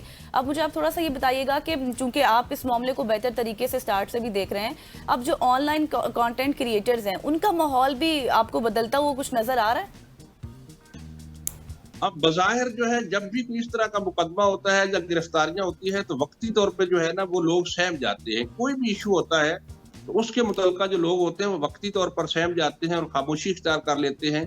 और अगर वो माहौल बरकरार रहे तो ये खामोशी फिर लंबी होती है। लेकिन हमारे यहाँ बदकिस्मती से देखा गया है कि महीना 2 महीने के बाद चीजें फिर चेंज हो जाती हैं और माहौल जो है पहले जैसा हो जाता है और उसमें जो कंटेंट क्रिएटर है वो फिर अपना वही कंटेंट जो क्रिएट करते हैं जिससे उनको लगता है कि हमें कुछ फायदा होगा। उसमें कोई नहीं देखते कि माशरे के हवाले से ये सूदमंद है या नुकसानदेह है या यंग जनरेशन के लिए ये कितना नुकसानदेह है, वो फिर उसी तरह का ही माहौल बनाते हैं। लेकिन इस मुकदमे के बाद बज़ाहिर ये लगता है कि एक तरफ चूंकि जो क्राइम कंट्रोल डिपार्टमेंट है उन्होंने भी सख्ती की हुई है और दूसरी तरफ अगर इस तरह इदारों के जो अफसरान हैं जो रिश्वत देते हैं उनके खिलाफ कार्रवाइयां होंगी तो बाकी लोग जो है वो भी मोहतात हो जाए। अच्छा जमान साहब, अक्सर हमने देखा है कि जब किसी बड़े जायंट के खिलाफ कार्रवाई होती है, क्योंकि जब सादुर रहमान डकी भाई की बात की जाए तो इनकी बहुत बड़ी फैन फॉलोइंग भी मौजूद थी, तो उसमें पैरेलली 2 से 3 या 4 क्रिएटर ऐसे होते हैं जो कि वही कंटेंट क्रिएट करके अपनी जगह बनाने की कोशिश करते हैं। सो आपकी कोई इत्तलात हैं कि साइबर क्राइम ने या फिर साइबर विंग ने तमाम तर जो नए क्रिएटर्स हैं उनके ऊपर भी नज़र रखी हुई है ताकि कोई इस तरह का कंटेंट ना बनाए या इस तरह की गैर जो इखलाकी सरगर्मी है उनमें ना मुलव्वस हो?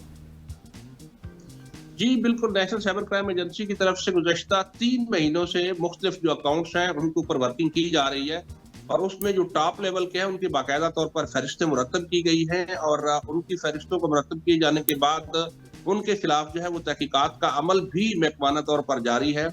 और उसमें पीछे जब हमने देखा था कि लाहौर में एक फायरिंग का वाकया हुआ था, वो भी दोनों यूट्यूबर थे और उस वाकये के बाद एक गिरफ्तारी भी अमल में आई थी, बाद ये सादुर रहमान की गिरफ्तारी अमल में आई। तो ये कमोबेश 30 से जायद ऐसे जो टॉप लेवल के लोग हैं उनके ऊपर जो है वो तहकीकात हो रही है और उनके कंटेंट को भी देखा जा रहा है। और इस हवाले से जब ये कार्रवाई मुकम्मल हो जाएगी तो शायद इंटरपोल के साथ राब्ता करके इन लोगों को गिरफ्तार भी कर लिया जाएगा। सही, बिल्कुल आप सही कह रहे हैं। Thank you so much Zaman Mughal साहब, ब्यूरो चीफ इस्लामाबाद हमारे साथ मौजूद थे। डकी भाई के केस में जो कुछ भी इंकशाफात हुए हैं उस हवाले से जो कुछ भी इस वक्त चल रहा था उस पर प्रश्न कर रहे थे। यकीनी तौर पर जैसे मैंने अपने सवाल में भी ये बात की थी कि जो इजी मनी होता है वो जब आप इतनी आसानी से जब आप पैसा कमाते हैं तो वो उतनी आसानी से चला भी जाता है। कूल पीरियड लग जाता है। हाँ एग्जैक्टली। और हमारे पेरेंट्स ने तो हमें शुरू से यही सिखाया है जो आप मेहनत से पैसा कमाते हैं उसकी कदर भी होती है, उस पर बरकत भी होती है। तो नौजवान नस्ल के लिए अभी बहुत बड़ी एग्जाम्पल है जो उनको फॉलो भी करते थे, जो इस रास्ते पर चल भी रहे थे। यहाँ पर लेंगे एक शॉर्ट सी ब्रेक, वापस आएंगे, स्टे विद अस।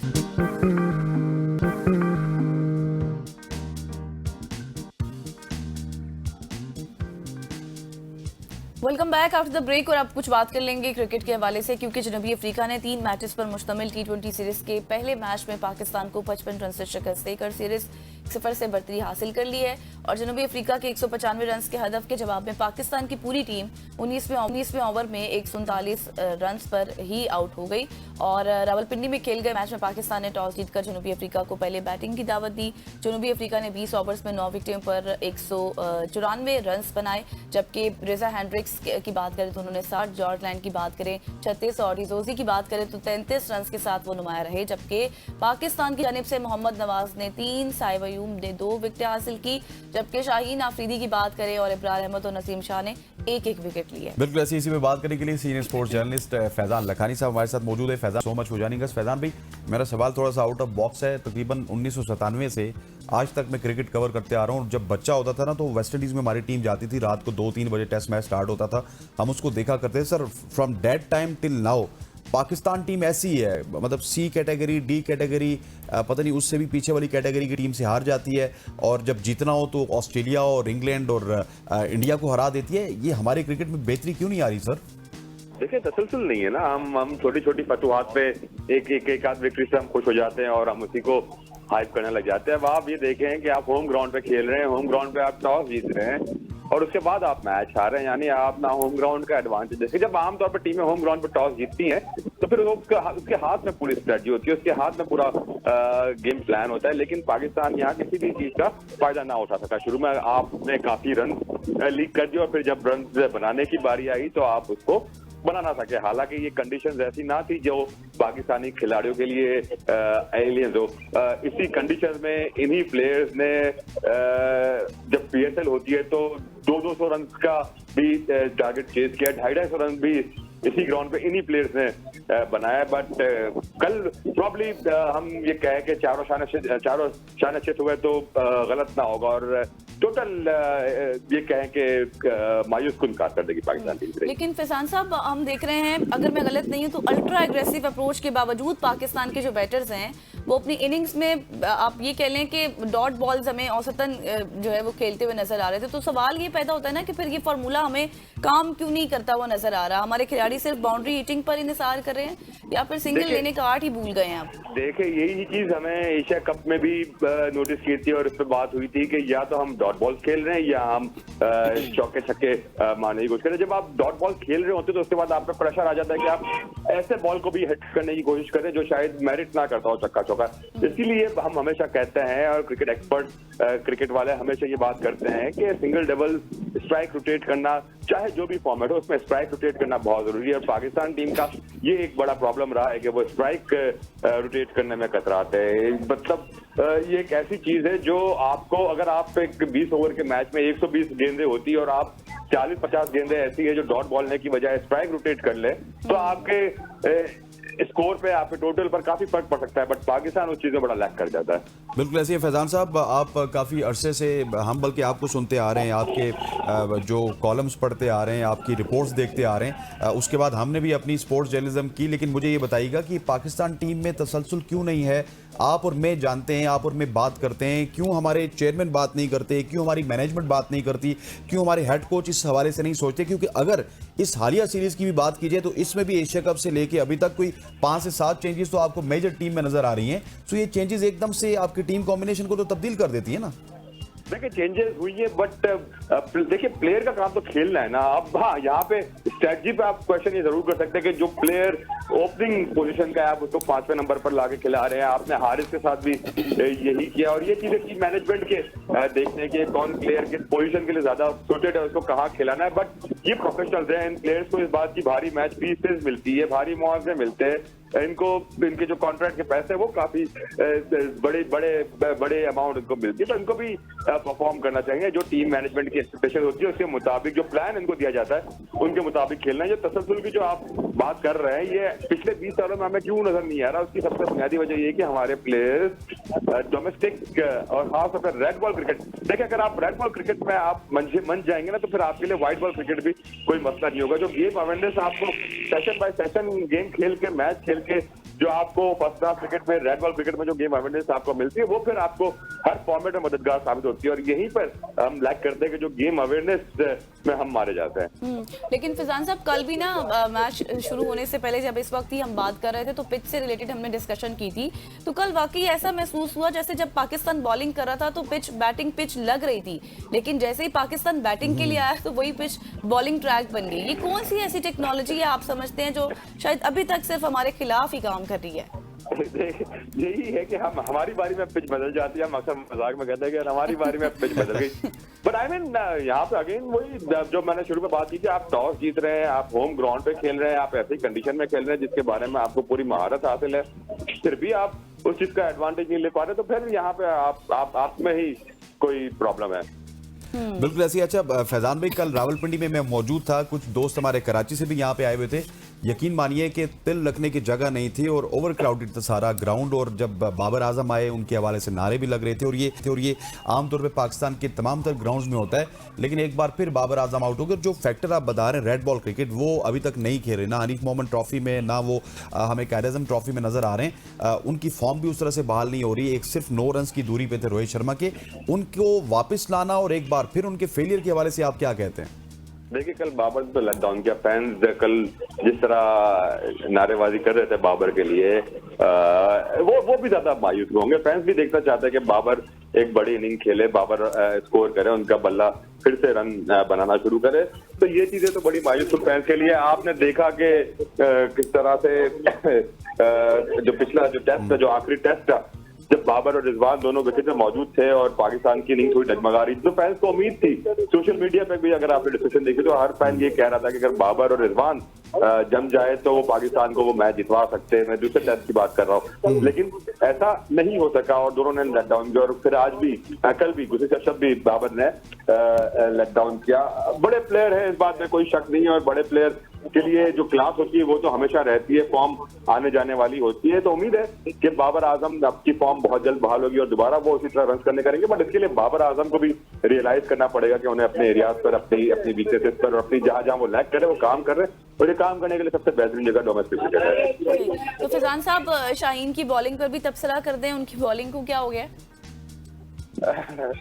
सभी के साथ देखिए, शाहीन हो या कोई और हो, बाबर हो, अब ऊपर से लेके पहली पोजीशन से लेके 11वीं पोजीशन तक, पहले बॉलर से लेके छठे बॉलर तक, हर किसी के साथ ही आप ये कहें कि प्रॉब्लम हो रहा है, कंसिस्टेंसी वाला मसला है। और हम बात यही है कि हम स्ट्रेटजी के साथ नहीं जा रहे, हम अपोनेंट को टारगेट नहीं कर रहे, हम अपनी चीजें जरूर कर रहे हैं कि हमसे ये हो जाए, हमसे हो जाए, बट अपोनेंट कहाँ फंस रहा है उसके मुताबिक स्ट्रेटजी नहीं कर रहा है। तो ये चीजें तमाम ही टीम को लैक करवा रही है। बिल्कुल ऐसी। लास्टली फैजान भाई मुझे बताइएगा, मोहम्मद रिजवान के हवाले से सुना है उन्होंने अपनी अभी तक सेंट्रल कॉन्ट्रैक्ट के ऊपर साइन नहीं किया और वजाहत मांगी है कि मुझे T20 क्रिकेट से क्यों बाहर निकाला गया। उनके मामलात आपको हल होते हुए नजर आ रहे हैं, और क्या उनको वजाहत मिलेगी कि आप डॉट बॉल खेलते थे, आप T20 में कारकर्दगी अच्छी नहीं थी? अपने डिसीजन के बारे में अपने एम्प्लॉइज को इस तरह बताता नहीं है कि भाई हमने आपके साथ यूज किया। हालांकि कॉर्पोरेट में और अगर पीसीबी कॉर्पोरेट कल्चर का फॉलोअर है तो ये होना चाहिए, उनको इस बात में रहना चाहिए, उनको बताना चाहिए। क्यों बुनियादी तौर पर जब मोहम्मद रिजवान के तारुफ हो जाते हैं, वो उनके सेंट्रल कॉन्ट्रैक्ट के हवाले से हमें जो इत्तलात मिली वो है कि क्यों एक कैटेगरी से बी कैटेगरी में किया गया, और उनके और कुछ सवालात भी है कि किस बुनियाद पे प्लेयर्स को कैटेगराइज किया गया है। तो ठीक है, उनके सवालात अपनी जगह वैलिड है। किसी को भी कॉन्ट्रैक्ट पर अगर कोई एतराज है तो बात करनी चाहिए, बट आई होप कि मामला कहीं ना कहीं जाके सॉर्ट आउट हो जाएगा। ठीक हो गया। लखानी साहब हमारे साथ मौजूद है। Sir, thank you so much for joining अस।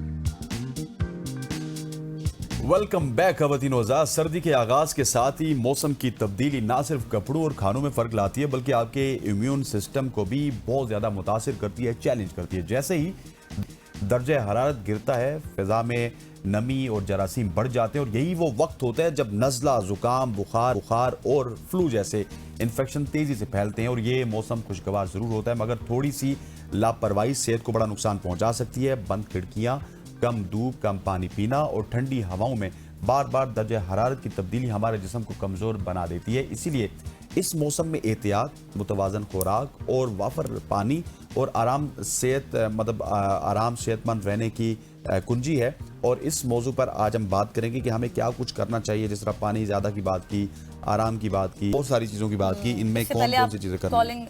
हाँ, इससे पहले कि गज़ल गेस्ट की तरफ जाएं, हम कॉल पे भी आपसे आपके सवालात लेंगे। 051-890-1008 एक नंबर है हमारा, दूसरा नंबर है हमारा 051-2624946। इन दोनों नंबर्स पे आप कॉल कर सकते हैं और अपने सवालात पूछ सकते हैं, क्योंकि आज हमारे साथ बहुत ही इंपॉर्टेंट शख्सियत मौजूद है। और आज हमारे साथ मौजूद है हर्बलिस्ट नईमा आपा साहिबा। थैंक यू सो मच नईमा आपा आपके टाइम के लिए। सबसे पहले तो यही बताएं कि मौसम सरमा अब करीब करीब है, रात को ठंड, सुबह ठंड, दिन को गर्मी, मौसम पता नहीं चल रहा किस तरह से है, और फिर नज़ला जुकाम अब ये तो रूटीन बन चुकी है सबकी। तो इससे बचने के लिए क्या कुछ बुनियादी एहतियात होनी चाहिए? जी, अस्सलाम वालेकुम सबको। सबसे पहले आप लोगों का बहुत शुक्रिया। अच्छा जी, हाँ बिल्कुल, टॉपिक आप लोगों का बहुत ही मौसम के अकॉर्डिंग है, और ये मैं कहती हूँ कि हर किसी को पता होना चाहिए कि हमें एहतियात किस तरीके से करनी है इस मौसम में। मैं आप लोगों से, सबसे जो भी सुन रहे हैं, सबसे एक रिक्वेस्ट करूँगी कि इसमें पानी का जो इस्तेमाल है वो आपने ज़्यादा से ज़्यादा करना है। देखिए, पानी एक ऐसी चीज़ है, मैं हर अपनी एपिसोड में, हर शो में, हर टॉक शो में बताती हूँ कि पानी हमारे पास अल्हम्दुलिल्लाह अल्लाह ताला ने वाफर मिकदार में दिया। आप पानी का एक तो इंटेक ज़्यादा करें, दूसरी चीज ये है कि मैं आज आप लोगों को स्पेशल एक कहवा बताऊंगी कि जो तकरीबन हर उम्र के, चाहे वो 6 महीने से लेके और 100 साल अगर किसी की एज है तो वो सब इस्तेमाल करें। ऐसा कहवा है कि जिसको जो मौसम के मुताबिक जो आप लोगों को इरिटेशन होती है गले में या अचानक से स्नीजिंग स्टार्ट हो जाती है, तो वो होती किस वजह से है कि इन्फ्लेमेशन हो जाती है, स्वेलिंग हो जाती है, जिसकी वजह से आप इरिटेट होते हैं। और एक ये होता है कि इस मौसम में जो पोल्यूशन वो ऊपर जा नहीं रही, ठंड नीचे आ रही है, तो एक कहें कि कंजक्शन हो रही है हमें सांस लेने में भी और पूरे माहौल में भी। तो उसका हमें खुद से एहतियात क्या करनी है, वो ये है कि अगर बाहर निकलते हैं तो हम आप लोगों ने सबने मास्क लगाना है। ये एक कॉमन सी बात है, ये बताने वाली ये है कि अब बताने वाली बात नहीं है, तकरीबन अब तो हर किसी को पता है कि आप लोगों ने से ज्यादा ना मास्क लगा के बाहर जाना है। दूसरी चीज है, आंखों में भी एक प्रॉब्लम हो रही है कि आंख जो है जब हम बाहर जाते हैं आंखों में गर्दो गुबार पड़ता है, तो वो जिस तरह पहले एक दफा इन्फेक्शन नहीं आ गया था आंखों में कि आंखें लाल होना स्टार्ट हो गई थी, अब फिर आंखें लाल भी होना स्टार्ट हो गई हैं। और दूसरी चीज देखने में जो आई है, आंखों के इर्द गिर्द से पानी निकलना शुरू हो गया है। ये बहुत चीजें ऐसी है, तो इसको पीड़ने के लिए भी और आप लोगों की सांस इरिटेशन के लिए खांसी, नजला, जुकाम सारी चीजें कवर होंगी। मैं इंशाल्लाह आप लोगों को आगे चल के कहवा बताऊंगी। सबसे पहले मैं एहतियात बता देती हूँ कि जिसमें मैंने बताया कि पानी पीना है, ज्यादा से ज्यादा फेस वॉश करना है, नाक और गला साफ करना है। चाहे आप सादा पानी से ही कर लें, चाहे आप सादा पानी से करें, लेकिन हम नाक में पानी डाल के और गले को ज्यादा साफ करें, क्योंकि अगर ये इन्फेक्शन बढ़ जाती है तो ये मैंने बहुत बड़े बड़े सीवियर प्रॉब्लम होते देखे। फिर हम ऑक्सीजन सिलेंडर की तरफ जाते हैं। तो इसे अभी 2 दिन पहले मेरे घर में गेस्ट आए हुए थे।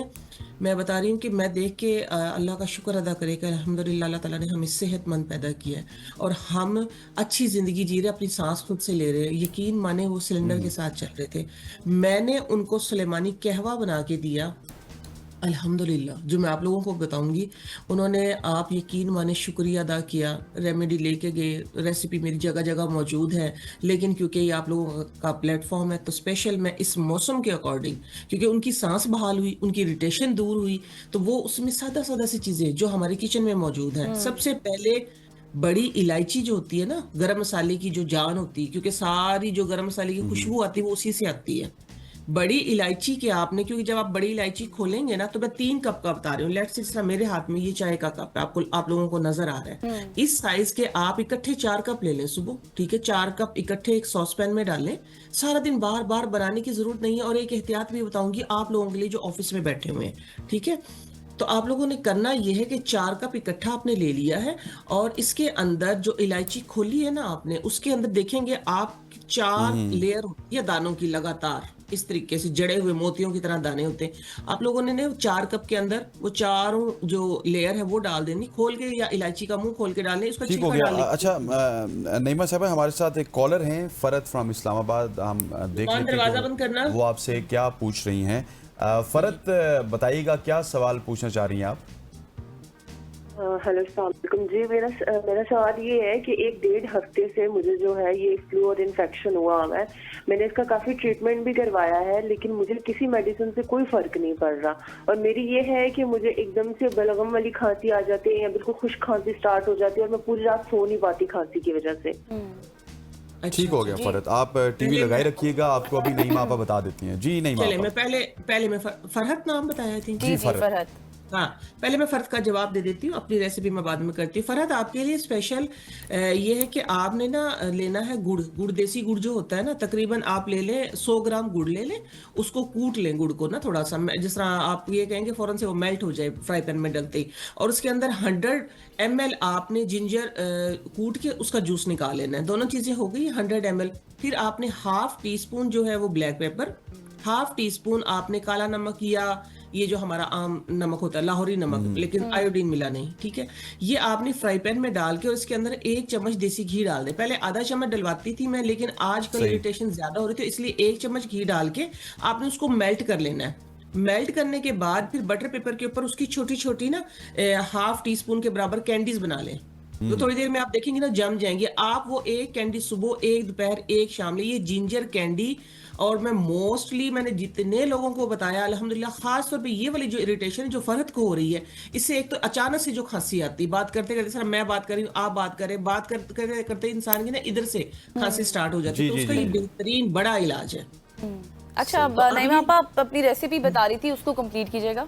हाँ जी, तो आपने 4 कप के अंदर बड़ी इलायची, एक बड़ी इलायची जो थोड़ी सी, एक देखिए छोटे साइज की होती है, बड़े साइज की होती है, बड़े साइज की बड़ी इलायची का मुंह खोल के या उसके दाने निकाल के डाल दें। आप उसके अंदर कम से कम 8 से 12 सब्जी इलायची डाल दें और 1 चम्मच सफेद जीरा, और जो गोल वाली जो होती है ना दालचीनी, असल में एक्चुअली होती वही है। जिसके पास गोल वाली दालचीनी है इस मौसम के लिए, वैसे वो जेब में ही रखें, वो बहुत अच्छी चीज है। अदरवाइज ये है कि अगर गोल वाली दालचीनी नहीं तो फिर भी 3 इंच का टुकड़ा, चाहे दोनों दालचीनी में से कोई भी हो, ठीक है। आपने वो दालचीनी का टुकड़ा लेकिन छोटा छोटा करके डालना है। अदरक का 1 पीस डालना है। जब वो अच्छे तरीके से 1 टीस्पून आपने सौंफ डालनी। जब वो अच्छे तरीके से कहवा आपका पकने लग जाए, ये जो 4 कप मैंने बताए, 4 कप में से सिर्फ इतना जल जाए, मीन्स के आपके 4.25 कप, अभी 3.5 कप जो है वो बाकी हो, तो आपने पुदीना डाल के डंडी के समेत तोड़ के पुदीना और दम पे रख देना है। और फिर ये असल बात जो है, ये सारा दिन आपने इसी के अंदर से पीना है, इसको स्टेन नहीं करना। जब भी पीना है आपने इसको गर्म किया, गर्म करने के बाद फिर निकाल लिया, वो चीजें उसके अंदर पड़ी रही। अगर आप, अब दूसरी आखिरी बात मैं ये बताने लगी थी, आप ऑफिस में आए हैं या आपकी तरह और कोई बहन भाई, तो जो अगर आप ऑफिस में आए हैं तो आपका जो जार है या आपका जो कप, क्या कहते हैं उसको, आपका थर्मस है, ठीक है ना, आपकी बोतल है, तो आपने उसके अंदर वो चीजें डाल के ही रखनी है, ठीक है, ताकि उनका असर, जो उनका एक्सट्रैक्ट है, वो आपको एंड तक मिलता रहे। ये नहीं करना कि आप जिस तरह मैक्सिमम लोग इस तरह करते हैं कि स्टेन करके आपने अपनी बोतल में डाला है और आप ले आए, नहीं, ऐसे नहीं, आपने वो चीजें साथ डालनी है। आप देखेंगे इजीली, चाहे आप कोई 10 घंटे बोलने की ड्यूटी करें, इंशाल्लाह आपके गले में इरिटेशन नहीं होगी, आपकी सांस में इरिटेशन नहीं होगी। ठीक हो गया। अच्छा नईमा आपा, आपने खांसी के हवाले से बताया था, मतलब जिस तरह अभी मैं अपनी अगर वालदा की बात करूं तो वो पहले बीमार हुई हैं इसी सीजन में, 2-3 हफ्ते पहले की बात है। उसके बाद अब जब वो नॉर्मली बैठी हैं तो उनको खांसी नहीं है, लेकिन जब बोलना स्टार्ट होती हैं उनको खांसी हो जाती है। फिर साथ में ही, सिर्फ उनको नहीं है, साथ पड़ोस की बात कीजिए तो वहाँ पे भी इस तरह के प्रॉब्लम्स हैं। तो इसकी क्या रेमेडी हो सकती है? ये भी आजकल बीमारी हमें बहुत देखने को मिल रही है। किधर, इस्लामाबाद में है? जी, इस्लामाबाद में। हाँ, देखिए ना, ये आप कहवा आपकी अम्मी ने यूज किया है, पहले मैंने बताया कहीं कहवा, आप कहवा यूज करवाएं, इंशाल्लाह देखिएगा आहिस्ता आहिस्ता। एक्चुअली होता पता है क्या है, वो उनको जो फ्लू हुआ था या उनको जो इरिटेशन, वो तो खत्म होगी, लेकिन इसकी बाकियात तो है ना अभी। आप ये कहवा जो है ना घर में बनवाएं और आते हुए आप खुद भी पी के आया करें और जाने के बाद भी पिया करें। और आप अपनी अम्मी को बोलें मेरी तरफ से कि दिन में कम से कम 3 बार पिएं। ये एक कहवा सिर्फ आपकी ना इस इरिटेशन को खत्म नहीं करेगा कि आपको गला, खांसी, नजला, जुकाम या इस मौसमी असरात, ये आपकी डायबिटीज जो उसको कंट्रोल करता है, आपके यूरिक एसिड को कंट्रोल करता है, ये आपके बेली फैट को कम करता है। एक्चुअली ये हमारे बॉडी के अंदर से ना इन्फ्लेमेशन को खत्म करता है। जब इन्फ्लेमेशन खत्म होती है तो इस तरह की इरिटेशन जो है ये खत्म हो जाती है। और मौसमी असरात, हमारा इम्यून सिस्टम जो है ना एक्चुअली वो स्ट्रॉन्ग होता है। जब आपका डिफेंस सिस्टम स्ट्रॉन्ग है अंदर से, तो ये बाहर की जो मौसमी तब्दीलियां है ये असर तो करती हैं, क्योंकि हम गर्मी से सर्दी में, सर्दी से सर्दी से गर्मी में, लेकिन हम अपना जो दिफा है वो बहुत अच्छा सा कर सकते हैं। सही। एक कॉलर हमारे साथ मौजूद है नईमा आपा, असद इस्लामाबाद से। जी असद, सवाल कीजिए। जी, अस्सलाम वालेकुम। वालेकुम सलाम। अच्छा, मेरा मैडम से सवाल ये था कि हम बहुत से सुना हम स्टीम लेते हैं, भाप जो लेते हैं गले बनने, नजले में, खांसी में, तो इसमें बेहतरीन चीज क्या है जो कि मिला लें? कुछ लोग कहते हैं विक्स डालें, कुछ लौंग डालें, लेकिन जो सबसे बेहतर, जिससे नाक खुल जाए, गला साफ हो जाए, तो क्या बेहतर चीज है भाप लेते हुए, क्या डालना चाहिए? ठीक है, ठीक है। देखें, जो विक्स डालते हैं ना, वो खुदा ना खास्ता जब आपको बहुत ज़्यादा इरिटेशन हो रही हो ना, अगर आपकी चेस्ट इन्फेक्शन हो रहा, तो फिर आप विक्स भी डाल सकते हैं। विक्स नहीं तो आप ये मेंथोल जो होता है, इसका एक छोटा सा चंग लेके वो डाल लें, ठीक है। लेकिन वो डायरेक्ट अगर स्टीम लेंगे तो आपकी स्किन उससे इफेक्ट हो सकती है। इसीलिए मैं हमेशा मना करती हूँ, जो विक्स है वो कभी भी डायरेक्ट स्किन पे नहीं लगानी चाहिए, आपकी स्किन वहां से बर्न हो जाती है। और दूसरा, आपने इन्होंने पूछा कि क्या डाल के ले, जो बहुत सेफ है ना वो मिंट है, सिंपल पुदीना जिसको मैं बोल रही हूँ ना। आपका जब पानी उबल रहा है ना, या जिस तरह ये आपने ये कहवा बनाया है, इसके अंदर देखिए अदरक भी है, इसके अंदर आपने दालचीनी भी डाली है, इसके अंदर आपने ये डाला है, पुदीना भी डाला है एंड पे। इसकी स्टीम लें एकदम मिंट के से। पत्ते डाल दें या फिर सूखा पुदीना भी जो होता है वो भी चल जाएगा? देखिए फ्रेश ज्यादा बेहतर रहेगा। अगर फिर ड्राई फॉर्म में है तो फिर मैं कहती हूँ कि फिर आप वो एक क्या कहते हैं उसको, मेंथोल का पीस ही डाल सकते हैं। ड्राई फॉर्म में उसका इतना अरोमा नहीं आता, ठीक है, जिससे को मैं ये कहूँ कि डायरेक्ट आपका अंदर से जो है स्वेलिंग जो होती है, इन्फ्लेमेशन जो होती है वो कम हो जाएगी। या तो फ्रेश पुदीना आजकल हर मौसम में तो अवेलेबल है, पुदीना तो ऐसी चीज नहीं है कि ना मिले। देखिए मेरा जो स्लोगन है वो बैक टू नेचर है। मैं और कितनी इस मिंट की क्वांटिटी कितनी होनी चाहिए? पूरा एक बंच मींस के पूरा एक जो उसका लीफ होता है ना, इसके 3-4, हमारी तरफ तो देसी पुदीना मिलता है लाहौर में, तो ये कि जो एक उसका होता है लीफ, नहीं, हमारी तरफ भी मिलता है इस्लामाबाद में भी देसी पुदीना। बड़ी खुशी की बात है। अच्छा नईमा आपा, आप पहले सवाल के जवाब में कह रही थी कि जो इन्फेक्शन इस वक्त चल रहे हैं इसमें आपने अपने नाक और गले को साफ करना है। मुझे थोड़ा सा ये बताइएगा, अक्सर लोग कहते हैं कि गर्म पानी से करना चाहिए, ठंडा या गर्म पानी कौन सा मौसर होगा दोनों में से? देखिए मैंने बात की है कि गर्म पानी से करना जो है वो बहुत अच्छा है। लेट से आपके पास गर्म पानी नहीं है तो आप सिंपल टैप वाटर जो है ना, आपने अंदर से जो हम बाहर जो सांस ले रहे हैं, इनहेल जो कर रहे हैं, जो डस्ट हमारे अंदर जा रही है, आपने उसको साफ करना है। एक्चुअली वो जाके अंदर प्रॉब्लम करती है। आप जब भी वॉशरूम जाएं या आप स्पेशल करें इस मौसम में तो 2-3-4 बार करें। अगर तो गर्म पानी है, ठीक है, नीम गर्म पानी है तो बहुत अच्छा है। फिर तो मैं कहती हूँ कि बुखार में उससे बैक्टीरिया वगैरह मर जाता है ना, बैक्टीरिया वगैरह, एक्चुअली सारी आपकी सफाई हो जाती है ना वहां से।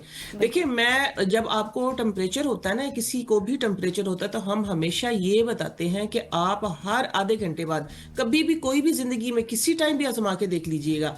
जब आपका गला खराब होने से आपको बुखार हुआ है तो आपने डायरेक्ट मेडिसिन नहीं लेनी है, अपने मैदे को नहीं जलाना।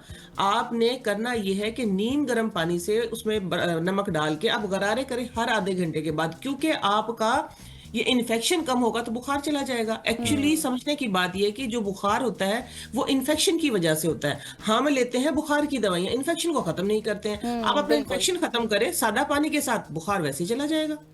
बिल्कुल ऐसे ही आपको अपना इन्फेक्शन खत्म करना चाहिए, सादा पानी के साथ बुखार वैसे ही चला जाएगा। अच्छा मुझे ये बताइएगा कि ये जो आपने रेमेडी दी है, जो स्पेशली आप जिस दवा की बात कर रही हैं, ये तमाम तर सूरतों में होता है? जिस तरह नज़ला है, ज़ुकाम है, नाक बंद है, ये 3 चीज़ें तो ऐसी हैं जो कि हर 3-4 महीने बाद हर किसी को फेस करनी पड़ती हैं। देखिए मैंने ना बीच में बता दिया था शायद कि ये बहुत ही मशहूर व मारूफ मेरा सुलेमानी कहवा है। सुलेमानी कहवा के नाम से ये बहुत मशहूर है। इसमें मौसम के अकॉर्डिंग मैं चेंजिंग कर देती हूँ कि आपने इस मौसम में ये डालना है, अगर आप ये पेशेंट तो ये डालना है। ये खांसी, नज़ला, ज़ुकाम, गले की इन्फेक्शन इनके लिए तो है ही है, लेकिन उसके अलावा आपकी जो शुगर है उसको भी ये कंट्रोल करता है। अगर शुगर पेशेंट इसको अपना डेली चाय बना लें, ठीक है, दिन में 2 कप जो 3 कप हम लेते हैं, तो आप ये बना लें तो आपकी शुगर कंट्रोल होती है, इससे आपका यूरिक एसिड कंट्रोल होता है, ठीक है। और दूसरा ये है कि आपका कोलेस्ट्रॉल जो है वो कंट्रोल होता है, वो अच्छे यानी बैड कोलेस्ट्रॉल जो है उसको ये बॉडी से रिमूव करती है। तो ये सारी चीजों के लिए, सारी चीजें देसी, क्योंकि मैं नेचर के करीब, नेचर पे ही एक्चुअली मैं काम कर रही हूँ कि नेचर के करीब रह के आप लोगों को ऐसी छोटी छोटी टिप, छोटी छोटी रेमेडीज दे सकूं जिनसे आप एक तो बड़ी बीमारियों से बच सकें और दूसरा ये है कि आप दवाइयों से बच सकें। अच्छा अब थोड़ा सा मुझे ये भी बताइएगा नईमा आपा, अक्सर लोग होते हैं ना उनको धूप से थोड़ी सी इरिटेशन होती है। जैसे मैं अपनी बात करूँ तो मैं थोड़ा सा धूप में जाऊँ, मुझे स्किन पे थोड़ी सी एलर्जी शुरू हो जाती है, लेकिन ज़ाहिर है सूरज की रोशनी लेना भी बहुत ज़्यादा इम्पोर्टेंट है। तो कितने इससे फ़ायदे हैं और क्या इसका अल्टरनेटिव है अगर जो लोग सूरज की रोशनी को सच बर्दाश्त नहीं कर सकते अपने स्किन की वजह से? नहीं, रेडनेस हो जाती है जी जी, ये चिक्स वाला एरिया, ये रेड हो जाना बहुत ज़्यादा इस तरह से। हाँ देखिए, धूप का फायदा तो बहुत है ना। एक्चुअली अल्लाह का शुक्र है कि हमारे पास इतनी अच्छी, लेकिन धूप का हमें ये पता होना चाहिए कि कौन से टाइम की धूप लेनी है। अभी देखिए जितनी सनलाइट मेरे फेस पे आ रही है इतनी ठीक है, डायरेक्ट आपको धूप में जाके फेस जलाने की जरूरत नहीं है। ठीक है, मैंने सिर्फ अपनी खिड़की खोली हुई है तो आप इधर से ले सकते हैं ये, क्योंकि आजकल का जो मौसम है ना, जिसको हम बचपन, खैर हम भी अपने बचपन से पढ़ते आ रहे थे, ओजोन लेयर जो है वो उसमें सुराख हो गया, वो बैड रेजेस आ रही हैं ऐसे। तो ये सन ब्लॉक जो आप लोगों को दिए गए हैं, सन ब्लॉक अच्छी भी किसी भी कंपनी का सन ब्लॉक लेंगे, लेकिन ये जो सन लाइट है ये हमारी हड्डियों के लिए, हमारी सेहत के लिए, हमारे स्किन टेक्सचर के लिए बहुत ज़रूरी है। क्योंकि जो आप जैसे ख़ास तौर पे मैं ये कहूँगी जिनको स्किन का ये प्रॉब्लम है कि जो बाहर जाते हैं रिजेशिया जिसको हम बोलते हैं, रेडनेस स्टार्ट हो जाती है, इरिटेशन होती है, तो आपके लिए जो बेस्ट सन ब्लॉक जो है वो मैं पेट्रोलियम जेली को बताऊंगी कि आप आजमा के देख लीजिएगा। पेट्रोलियम जेली की ना अच्छी सी एक लेयर आप लगा के आप चले जाएं, आपकी स्किन एक तो ये है कि थोड़ी सी आपको लगेगा जिस तरह आपका ना ब्लड सर्कुलेशन तेज हो रहा है, ठीक है, इससे आपकी स्किन अच्छी हो जाएगी। जब आप आती हैं इसमें क्या कहते हैं, सन को जब छोड़ती हैं आप, साए में आती है, तो फिर बस आपने हल्के से हाथ के साथ उसको साफ कर लेना है। एक तो आपका स्किन टेक्सचर नहीं खराब होगा, दूसरा आपकी स्किन अक्सर लोग रात को भी पेट्रोलियम जेली का इस्तेमाल करते हैं, तो वो भी मुफीद है, रात को लगा के सोते हैं। हाँ जी, पेट्रोलियम जेली आपकी, आप ये देखें ना, जो आपकी खास तौर पे ये क्रोफिट्स जो बन जाते हैं, बारीक लाइनें जो बन जाती हैं, और दूसरी एक और चीज मैं आपके शो पे बताने लगी हूँ अभी, क्योंकि मैंने उस पर रिसर्च की है और फिर मैंने आजमाया भी है। तो ये जो मेकअप करने के बाद ना हमारी अपर जो हमारी ये है ना, ये वाली स्किन आंखों की, इसके ऊपर बहुत ज्यादा ये श्रिंक होना स्टार्ट हो जाती है, ड्राई हो जाती है ना। तो आप रात को इसके ऊपर लगा के सोए ना पेट्रोलियम जेली, आप 2 दिन में रिजल्ट देख लेना कि ठीक हो आपकी गया। पेट्रोलियम जेली के बड़े फवायदे। अच्छा, एक कॉलर थी हमारे साथ, उनका एक सवाल है कि उनको ड्राई खांसी हो रही है, उनको बलगम नहीं है, और स्पेशली दिन के वक्त तो ड्राई खांसी उनको होती नहीं है, रात के वक्त ड्राई खांसी होती है बहुत ज्यादा सोते हुए। जी हाँ, तो उसके लिए आप ये करें कि जो कुजा मिश्री होती है ना, कुजा मिश्री ये ले लें, तकरीबन आप ले लें 100 ग्राम कुजा मिश्री। तो उसके अंदर 20 ग्राम जो है वो ब्लैक पेपर, ये एक बहुत पुराना, अब का नहीं, सदियों पुराना, यानी हमने अपने बचपन से देखा है, सदियों पुराना ये है। इसको दोनों का पाउडर मिक्स कर ले और इसको ना चाटना शुरू कर दे रात को। या जिंजर कैंडी जो बताया मैंने उसको, इससे बड़ा कोई इलाज नहीं है जिंजर कैंडी का। आप इनको बताएं कि जो आपके शो में मैंने जिंजर कैंडी बताई है, बना के रखे बड़े बच्चे। हाँ, लेकिन इसमें ना एक सवाल है जो मैं खुद ही बता देती हूँ, किसी की तरफ से आया नहीं है सवाल। हाँ, डायबिटिक पेशेंट जो है, जिस तरह मैं खुद शुगर पेशेंट हूँ, तो मैं क्या करती हूँ, मैं जो करती हूँ, मुलट्ठी जो होती है ना, आप उनको भी बताएं जिनका अभी बीच में क्वेश्चन आया कि मुलट्ठी हर वक्त अपने पास रखें। और मुलट्ठी वो होनी चाहिए कि जो जरा जिस तरह ये मेरी फिंगर है, इतनी मोटी डंडी होनी चाहिए। मिलती है पतली पतली सी, वो दरख्त होता है ना, उसकी शाखें दे देते, उसमें हमारे यहाँ भी यकीन सईद साहब हैं, वो बताते रहते हैं हमें। हाँ, तो मैं ये बताती, मुलट्ठी जो है बस उसको जरा सा आप तोड़ लें, तोड़ के उसके ना धागे से निकाल के वो मुंह में रखें। ये हर वक्त की जो रात को खांसी हो रही है, या किसी टाइम पे भी, किसी किसी को बोलने के टाइम पे होती है, किसी किसी को आप बात करने के टाइम पे होती है, तो इंशाल्लाह ये तो इतना बड़ा कोई मसला नहीं। लेकिन फिर मैं बार बार कहूंगी, हाँ, चाहे डायबिटिक पेशेंट है कोई भी, सुलेमानी कहवा इस्तेमाल करें आप लोग जरूर। सही। और ये भी बताइएगा कि अक्सर हमने देखा है, बल्कि अपनी बात कर लेते हैं, अपने से शुरू करते हैं, जब सर्दियां आती हैं हम पानी का इस्तेमाल कम कर देते हैं, जिसकी वजह से हमारी बॉडी में काफ़ी डिहाइड्रेशन भी हो जाती है। ज़ाहिर है सर्दी में पानी पीने का भी ऐसा दिल नहीं करता। क्या कोई ऐसे फ्रूट्स हैं या फिर ऐसी कौन सी आप रूटीन बताएंगी जिनको हम फॉलो करें ताकि हमारी डिहाइड्रेशन जो है वो ख़त्म हो सके, हमारी बीमारियाँ ना बढ़े हमारी ज़्यादा? अच्छा, हमारे लाहौर में तो सिंघाड़े आए हुए हैं, आपके इस्लामाबाद में है सिंघाड़े? सब कुछ है, सब कुछ है, सब कुछ है ना। तो 70% पानी है। और ये देखिए, अल्लाह ताला की ये हिकमत है कि उस मौसम में वही फ्रूट हमारे लिए उतारे जाते हैं। सिंघाड़े का ज्यादा से ज्यादा इस्तेमाल करें, क्योंकि उसके अंदर 70% तो पानी है।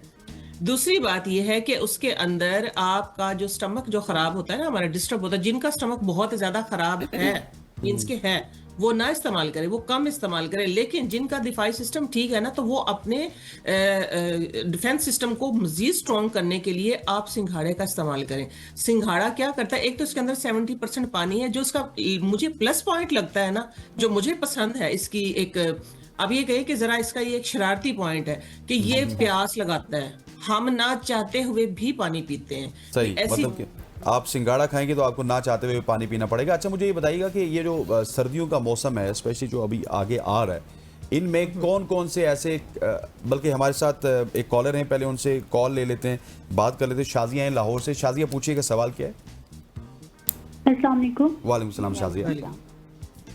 मैम, मेरा ना वेट गेन नहीं होता, मैं बहुत कोशिश करती हूँ, मतलब हर चीज खाकर भी देखिए तो मेरा वेट नहीं होता, कुछ बताइएगा। वैसे आपको बहुत लकी है कि आपका वेट गेन नहीं हो रहा। हम तो कह रहे हैं कि हमारा वेट कम कैसे होगा। मैम, इनको कुछ बताइएगा, इनका वेट गेन नहीं हो रहा। अच्छा, वेट गेन नहीं हो रहा। हाँ, इस तरह के मेरे पास क्वेश्चन कभी कभी आते हैं, मुझे खुशी होती है। चलिए, शुक्र है कोई ऐसा भी है। देखिए, साबूदाना जो है ना, सागुदाना एक ऐसी, ना तो वो फ्रूट है ना वो सब्जी है डायरेक्ट, वो एक रूट है, रूट से वो बनाया गया है। तो सागुदाना जो लागर हैं, बच्चे हैं चाहे वो किसी भी एज के लोग हैं, इवन के बुजुर्ग भी हैं जिनमें ताकत नहीं होती, जिनकी हड्डियां कमजोर हो जाती हैं या वो बल्की होना चाहते हैं, ठीक है, मैं 2 रेमेडी बताऊंगी, दोनों में से जो इजी लगे आप कर सकते हैं। सागुदाने की खीर जो है वो जरा पतली हो, ठीक है, बकायदा खीर ना चम्मच से खाने वाली ना हो, पीने वाली हो, यानी आपने उसके अंदर जो दूध ज्यादा डालने की जरूरत कोई नहीं है, ठीक है, वो डायरेक्ट वैसे भी पक जाती है, उसमें थोड़ा सा आप दूध डाल लें, दूध डाल के आप खीर बनाएं। खीर जो है वो अगर आपने 15 दिन रेगुलर इस्तेमाल कर ली, इंशाल्लाह आप खुद देखेंगे कि एटलीस्ट आपका जो ये आपके जो गाल है ना ये भरे भरे हो जाएंगे। और जो मेरी तरह अपने गाल कम करना चाहते हैं उनके लिए भी कुछ जाते जाते हमें नुस्खा बता जाइए। सुलेमानी कहवा, मैं फिर कहूंगी, अच्छा, सुलेमानी कहवा सब चीजों का हल है। सुलेमानी आप समझे ना, बादशाहों वाला कहवा है ये, जादुई कहवा है ये, आपके हर जो भी आपको प्रॉब्लम्स है ना ये सबको सॉल्व करेगा। मतलब कि हम अगर YouTube पे फेसबुक पे लिख देंगे सुलेमानी कबाब बाय नईमा आपा तो वो भी आ जाएगा, तमाम तर रेसिपी आ जाएगी। नईमा आपा ऑफिशियल बोले आप उसके ऊपर, या नईमा आपा बाय सुलेमानी कहवा आ जाएगा, कोई मसला नहीं है, हर जगह मैंने बताया है। अच्छा, दूसरा मैं इनका बताने लगी थी, दूसरा ये जो अभी क्वेश्चन आया था ना, बेचारी जो अगर कहती हैं कि मैं कमजोर हूं, मैं हेल्दी होना चाहती हूँ, तो उनके लिए देखिए नबीज जो है ना वो सुन्नत नबी है सल्लल्लाहु अलैहि वसल्लम। आप सल्लल्लाहु अलैहि वसल्लम को जो ड्राई फ्रूट जो थे ना उन दिनों में अंजीर, खजूर, ये भिगो के जो खाना था ना ये ज्यादा पसंद फरमाते थे। तो नबीज जो है ये वैसे अपनी जिंदगी में भी हमने आजमाया कि अगर आप अपने बच्चे को या खुद आप हेल्दी होना चाहते हैं तो उसकी आप सल्लल्लाहु अलैहि वसल्लम तो ये था ना कि कम मिकदार में लेते थे, आप इसकी मिकदार अपनी सेहत को बढ़ाने के लिए आप थोड़ा सा बढ़ा सकते हैं। खास तौर पे 3 खजूर, 3 अंजीर, 1 आधा चम्मच आपने पंपकिन सीड जो आए हुए हैं ये आधा चम्मच खसखस लेनी है, और इसके अंदर कोई भी आपके पास इनके अलावा अगर आपके पास काजू है, बादाम है, अखरोट है, इनमें से ऑप्शनल है, ठीक है, कोई भी चीज ले लें। इनको रात को सिर्फ 2-3 पीस, जिस तरह बादाम है 2-3 पीस, अखरोट का 1 ही काफी, रात को तकरीबन 1 गिलास दूध में भिगो दें इसको, ठीक है, पानी में नहीं, दूध में, ठीक है, तो जरा सा डिफरेंट होगा। तो आपने सुबह को शेक करके पी लेना है, देखिएगा इंशाल्लाह खजूर इसकी खीर खाएं, उससे भी आपका वेट गेन हो सकता है। अच्छा, एक कॉलर है हमारे साथ, अदीला इस्लामाबाद से। जी अदीला, अपना सवाल कीजिए। अस्सलाम वालेकुम। वालेकुम सलाम। मैम मुझे ना सुबह सुबह छींकें आती हैं, जब मैं सुबह उठती हूँ ना तो छींकें वो इतनी शदीद होती है कि सर में भी दर्द शुरू हो जाता है, और वैसे मुझे पोलन एलर्जी और डस्ट एलर्जी है, मैंने बहुत ज़्यादा ट्रीटमेंट करवाया लेकिन परमानेंट सोल्यूशन नहीं निकला अभी तक, और इतनी स्वेयर एलर्जी हो जाती है कि नाक के अंदर जख्म बन जाते हैं, और डेली सुबह सुबह तो छींकें आती हैं, वो ठीक नहीं हो रही, तो काइंडली इसके लिए कुछ बता दें। ये बहुत लोगों को प्रॉब्लम होती है इस मौसम के आते ही ना, तो इनको बोलेंगे एक तो मास्क, देखिए एहतियात बहुत जरूरी है, सबसे पहले एहतियात जरूरी है। अच्छा, दूसरी चीज मैं इनको बताऊंगी कि 1 चम्मच इसबगोल का छिलका ये आजमा के देखें, ये बताया तो था हमने किसी को पीते की पथरी के लिए, ठीक है, ये साथ में पीते की पथरी का भी इलाज है, ये भी आप लोग नोट कर लें साथ में कि 1 चम्मच इसबगोल का छिलका, ठीक है, उसके अंदर कलवंजी पिसी हुई कलवंजी आपने डाल लेनी है, तकरीबन जो चम्मच है उसका 8वां हिस्सा, ये 2 चुटकी आप बोल लें पाउडर कलवंजी का, और उसके अंदर डालना है आपने 1-1.5 चम्मच ऑलिव ऑयल, ये मिक्स करें, मिक्स करके इसको आप सुबह जब उठते हैं ना थोड़ा सा गर्म पानी पी के ये मुंह में लेके चबाते रहें। अच्छा, इसको हाँ चबाते रहें और बस वॉक करते रहें, आप देखिएगा इंशाल्लाह ये ना सुबह उठते ही लोगों को खास तौर पे यहाँ पे खारिश स्टार्ट हो जाती है, गले में खारिश स्टार्ट हो गई है, तो एक्चुअली बताया था ये पीते की पथरी के लिए, लेकिन उनका ये पीते की पथरी से भी ज्यादा प्रॉब्लम था, ठीक हो गया, ये पीते की पथरी से भी ज्यादा प्रॉब्लम है। नईमा आपा, thank you so much for joining अस, आज आपसे इन डिटेल कन्वर्सेशन हुई है और बड़े सैर हासिल जवाबात दिए आपने। ख़वातीन व हज़रात, हो जाता है शॉर्ट सी कमर्शियल ब्रेक का ब्रेक लेते हैं, वापस आते हैं हमारे साथ।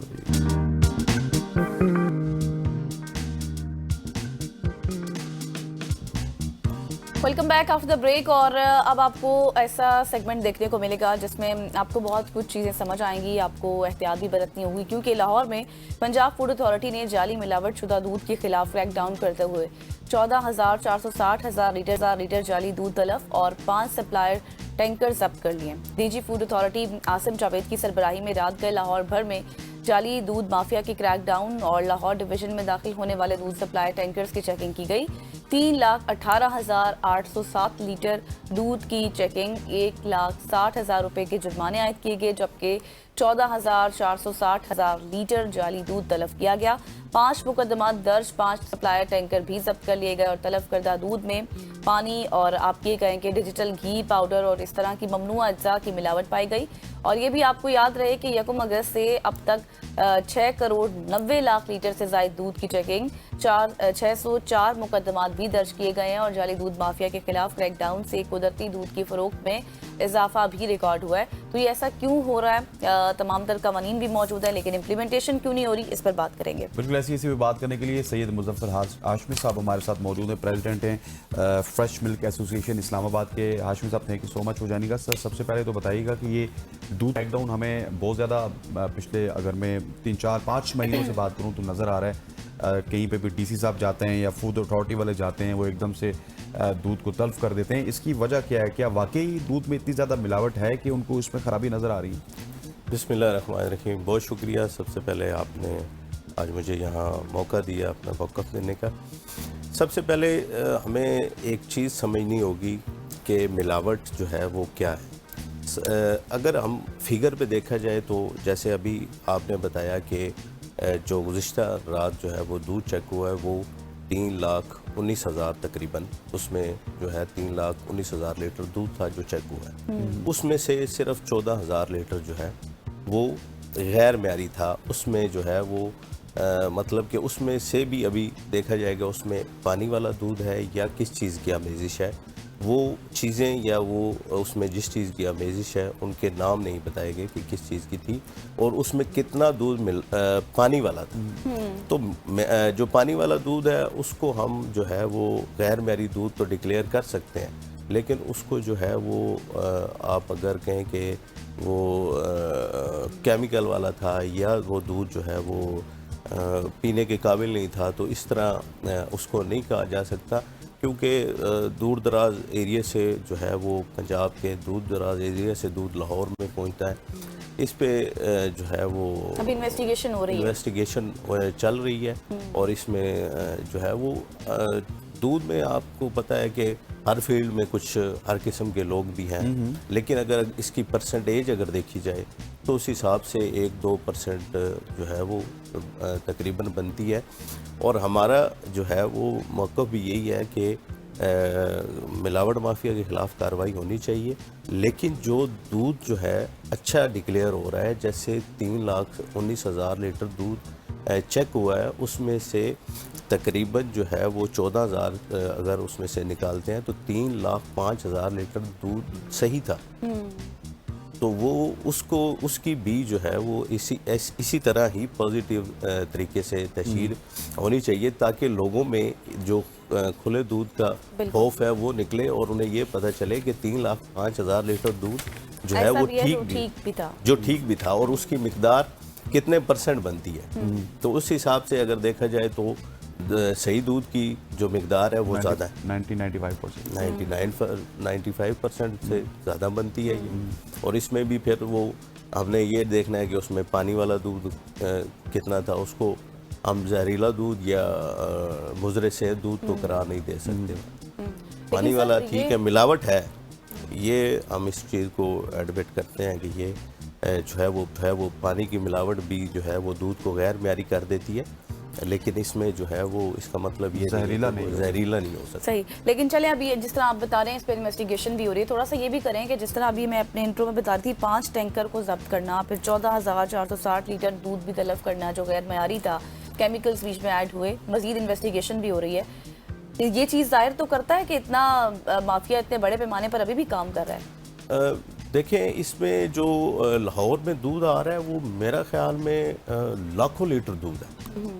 अच्छा, जो लाहौर में दूध एंटर हो रहा है, क्योंकि पाकिस्तान जो है वो दुनिया का तीसरा बड़ा मुल्क है दूध पैदा करने में, और यहाँ वो जो दूध पैदा होता है वो मार्केट में ही आके सेल हो रहा है। हाँ। वो किसी और मुल्क में नहीं जा रहा, उसकी एक्सपोर्ट तो नहीं हो रही, तो इस मुल्क में ही सेल हो रहा है।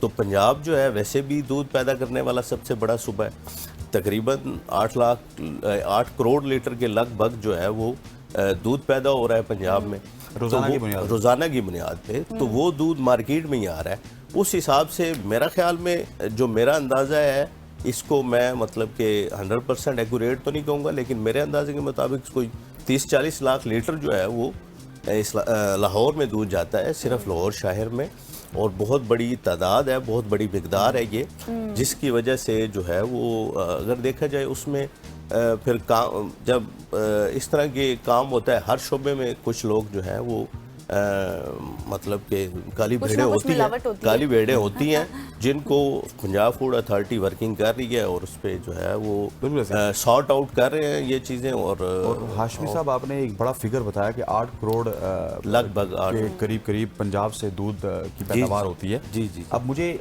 आप ये रफली बता सकते हैं कि उस 8 करोड़ में जो प्योर दूध होता है वो कितना होता है, मिलावट वाला कितना होता है, और इस तरह का जहरीला कितना होता है? अच्छा, पहले ये जितनी भी तकरीबन फूड अथॉरिटी को मैंने 12 साल का अर्सा हो गया। अच्छा, पहले ये इनकी डेली रिपोर्ट्स जो है ना वो 2022-23 की आप इनकी मतलब के पेजेस पे देखें तो वो डेली रिपोर्ट आती थी, उसमें डेली दूध की चेकिंग और उसमें जो दूध ड्रेन होता था और जो दूध ठीक होता था उसकी सारी रिपोर्ट जो है वो आती थी। अभी वो फ़िलहाल रिपोर्ट जो है सिर्फ ये आ रही है जितना दूध ड्रेन हो रहा है, जितना दूध वेस्ट हो रहा है। तो जो दूध मतलब कि उससे पहले मतलब कि जो आपका दूध रिपोर्ट्स में तकरीबन 1 से 2% दूध ही जो है वो गैर मेयारी था।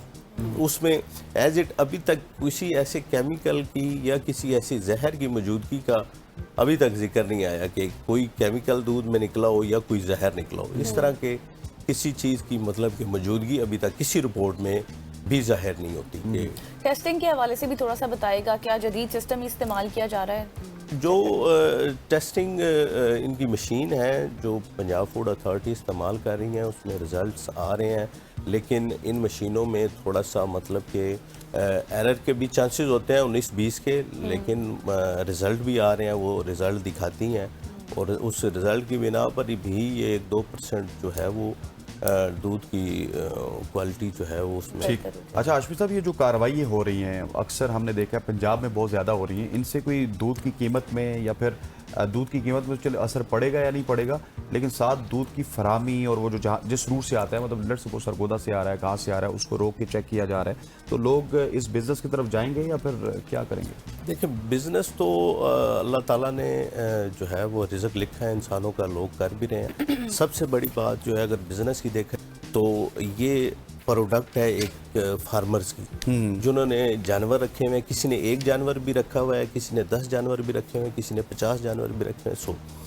अच्छा, ये अगर प्रोडक्ट अब बदनाम होती है या इसको जो है वो इसकी रेपुटेशन ख़राब होती है मार्केट में, तो सबसे ज़्यादा इफेक्ट होगा छोटा फार्मर जो कि एक भैंस से अपनी फैमिली का सर्वाइवल कर रहा है। अगर उसने 1 जानवर रखा हुआ है, गाय रखी हुई है, भैंस 1-2 रखा हुआ है, उससे 4-5-7 लीटर दूध लेके वो बेचता है और उससे वो अपने घर का सिस्टम चला लेता है। वो छोटे देहातों में, क्योंकि हमारा तो जो ज़्यादा एरिया पंजाब का 70% देही इलाका है, और ये फार्मर जो है वो गवर्नमेंट से ना सड़क मांग रहा है, ना गैस मांग रहा है, ना बिजली मांग रहा है, कोई चीज़ भी ऐसी नहीं मांग रहा, और फिर अपना इकोनॉमी में जो है वो सबसे बड़ी अगर इसको इंडस्ट्री देखा जाए तो मेरे ख्याल में लाइफ स्टॉक है, और इसमें इकोनॉमी में अपना जो है वो रोल भी प्ले कर रहा है विदाउट एनी डिमांड, मतलब कि किसी भी डिमांड के बगैर ये इस तरह से इकोनॉमी में वर्क कर रहा है, और मजीद इन्वेस्टिगेशन भी इस पर हो रही है। Thank you so much Syed Muzaffar Hashmi साहब हमारे साथ मौजूद थे, और इस वक्त जो कार्रवाइयाँ हो रही हैं, जिस तरह से माफिया मुतहरक हमें नजर आ रहा है, उस पर भी मजीद इन्वेस्टिगेशन जारी है। जैसे जैसे जो पेशरफ्त होगी उस पर बात करेंगे। यहाँ पर लेंगे एक शॉर्ट सी ब्रेक, वापस आएंगे, स्टे विद अस।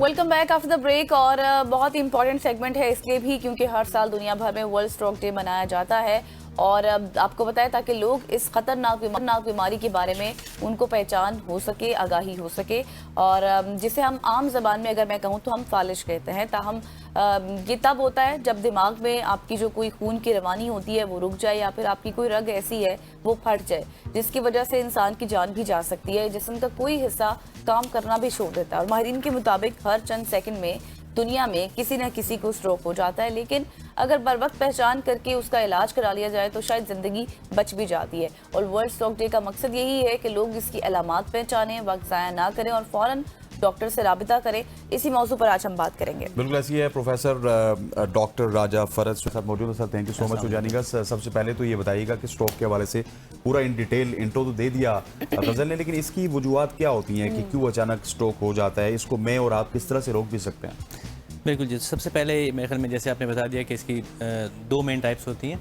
एक जो बहुत कॉमन होती है दुनिया में थोड़ी सी ज़्यादा, पाकिस्तान में थोड़ी सी कम, लेकिन around 70 to 75% they are because of blood clot, जो खून की शरीयान जो है वो बंद हो जाती है। बिल्कुल वो ब्लड क्लॉट जो है वो बॉडी में या हार्ट में या खून की शरीयानों में बन जाता है और जाके ब्रेन के किसी एक एरिया में जाके लॉज हो जाता है। तो जब वो वहाँ पर रुक जाता है तो उस एरिया की ब्लड सप्लाई रुक जाती है। जब ब्लड सप्लाई रुक जाती है तो ब्रेन का हर एक पार्ट जो है बॉडी के किसी न किसी फंक्शन को कंट्रोल कर रहा होता है, वो फंक्शन खत्म हो जाता है। तो ये उसकी फर्स्ट अलामत होती है, और वो अलामत कोई भी हो सकती है, वो भी हम डिटेल में डिस्कस कर लेंगे।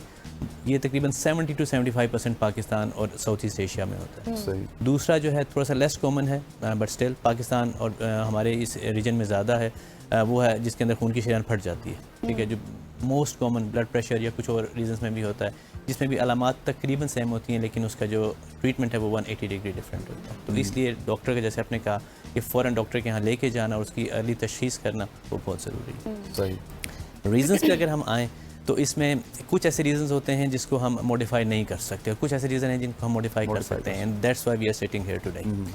सो जो मॉडिफाई करने वाले रीज़न हैं उनमें से एक है जी एज। उम्र बढ़ रही है, उसको हम रोक नहीं सकते। उम्र के साथ बॉडी में चेंजेस आती हैं, वो चलती हैं, और ओल्ड एज में कुछ ऐसी स्पेसिफिक चीज़ें होती हैं जो होनी होती हैं। पहले स्ट्रोक सिर्फ ओल्ड एज में होता था, लेकिन अब unfortunately because of certain other reason, बल्कि मेजॉरिटी ऑफ अदर रीजन वो यंग एज में भी होते हैं। So one is age. Second is आपकी अगर कुछ एथनिक वेरिएशंस भी हैं, जैसे हमारे पास तो एग्जैक्ट इसका डाटा मौजूद नहीं है, लेकिन अगर आप अमेरिका में जाएँ तो जो एफ्रो कैरेबियन पॉपुलेशन है अमेरिका की, उनमें स्ट्रोक ज़्यादा है। पाकिस्तान में अगर हम देखें तो हमारे जो नॉर्थ वेस्टर्न पॉपुलेशन है वहाँ पे स्ट्रोक इंसिडेंस थोड़ा सा ज़्यादा है, जो हमारी पश्तून पॉपुलेशन है खास तौर पर, बिकॉज ब्लड प्रेशर ज़्यादा है, थोड़ी सी हेल्थ अवेयरनेस रिलेटिवली कम है। खुराक भी उसी तरह की है। खुराक डेफिनेटली, अभी आई थिंक इससे पहले वाला सेगमेंट आपका था तो मिल्क पे, I think this is one thing, उस पर तो आपका पूरा प्रोग्राम होना चाहिए। तो yes, processed feed that is different thing. बाकी आपकी फीमेल सेक्स देखें, दैट इज़ उसकी जो लाइफ टाइम इंसिडेंस है वो थोड़ा सा ज़्यादा है। तो आपकी अगर जो जेंडर है वो that is something that is not modifiable. उसके बाद अगर खुदा न खास्ता आपकी फैमिली में कुछ रिस्क फैक्टर्स चल रहे हैं कार्डियोवैस्कुलर, उसको भी आप मॉडिफाई नहीं कर सकते। तो ये तो वो हैं जिनको आप मॉडिफाई नहीं कर सकते, उसके साथ सिर्फ आपने एहतियात करनी है।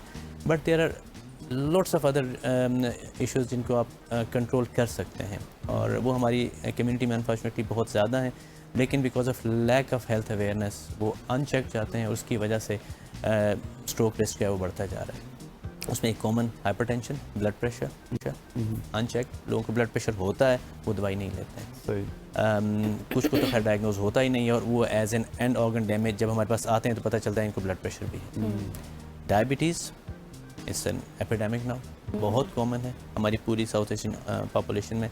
उसका एक रीज़न हमारा सेडेंट्री लाइफस्टाइल है, हम एक्सरसाइज नहीं करते, वेट बढ़ रहा है। हमारी साउथ एशियन पॉपुलेशन में अगेन जो एब्डोमिनल गर्थ है वो बहुत ज़्यादा है, और टाइप 2 डायबिटीज़ का इंसिडेंस बहुत ज़्यादा है। वो uncontrolled, that is one of the risk factor. और शुगर और ब्लड प्रेशर दोनों अगर मिल जाएँ तो इट कंपाउंड्स और मैनी फोल्ड ऑफ का रिस्क फैक्टर बढ़ता है। हाइपर कोलेस्ट्रोलीमिया, कोलेस्ट्रोल ज़्यादा होना, जिसमें एक तो फैमिलियल अगेन जेनेटिक है कि कुछ फैमिलीज़ में चाहे उनका वज़न ज़्यादा भी ना हो तो उनका कोलेस्ट्रोल ज़्यादा होता है। उसमें अगेन अगर आप सिर्फ थोड़ी सी दवाई दें और उसको वक्त पे चेक कर लें तो वो कंट्रोल हो सकता है।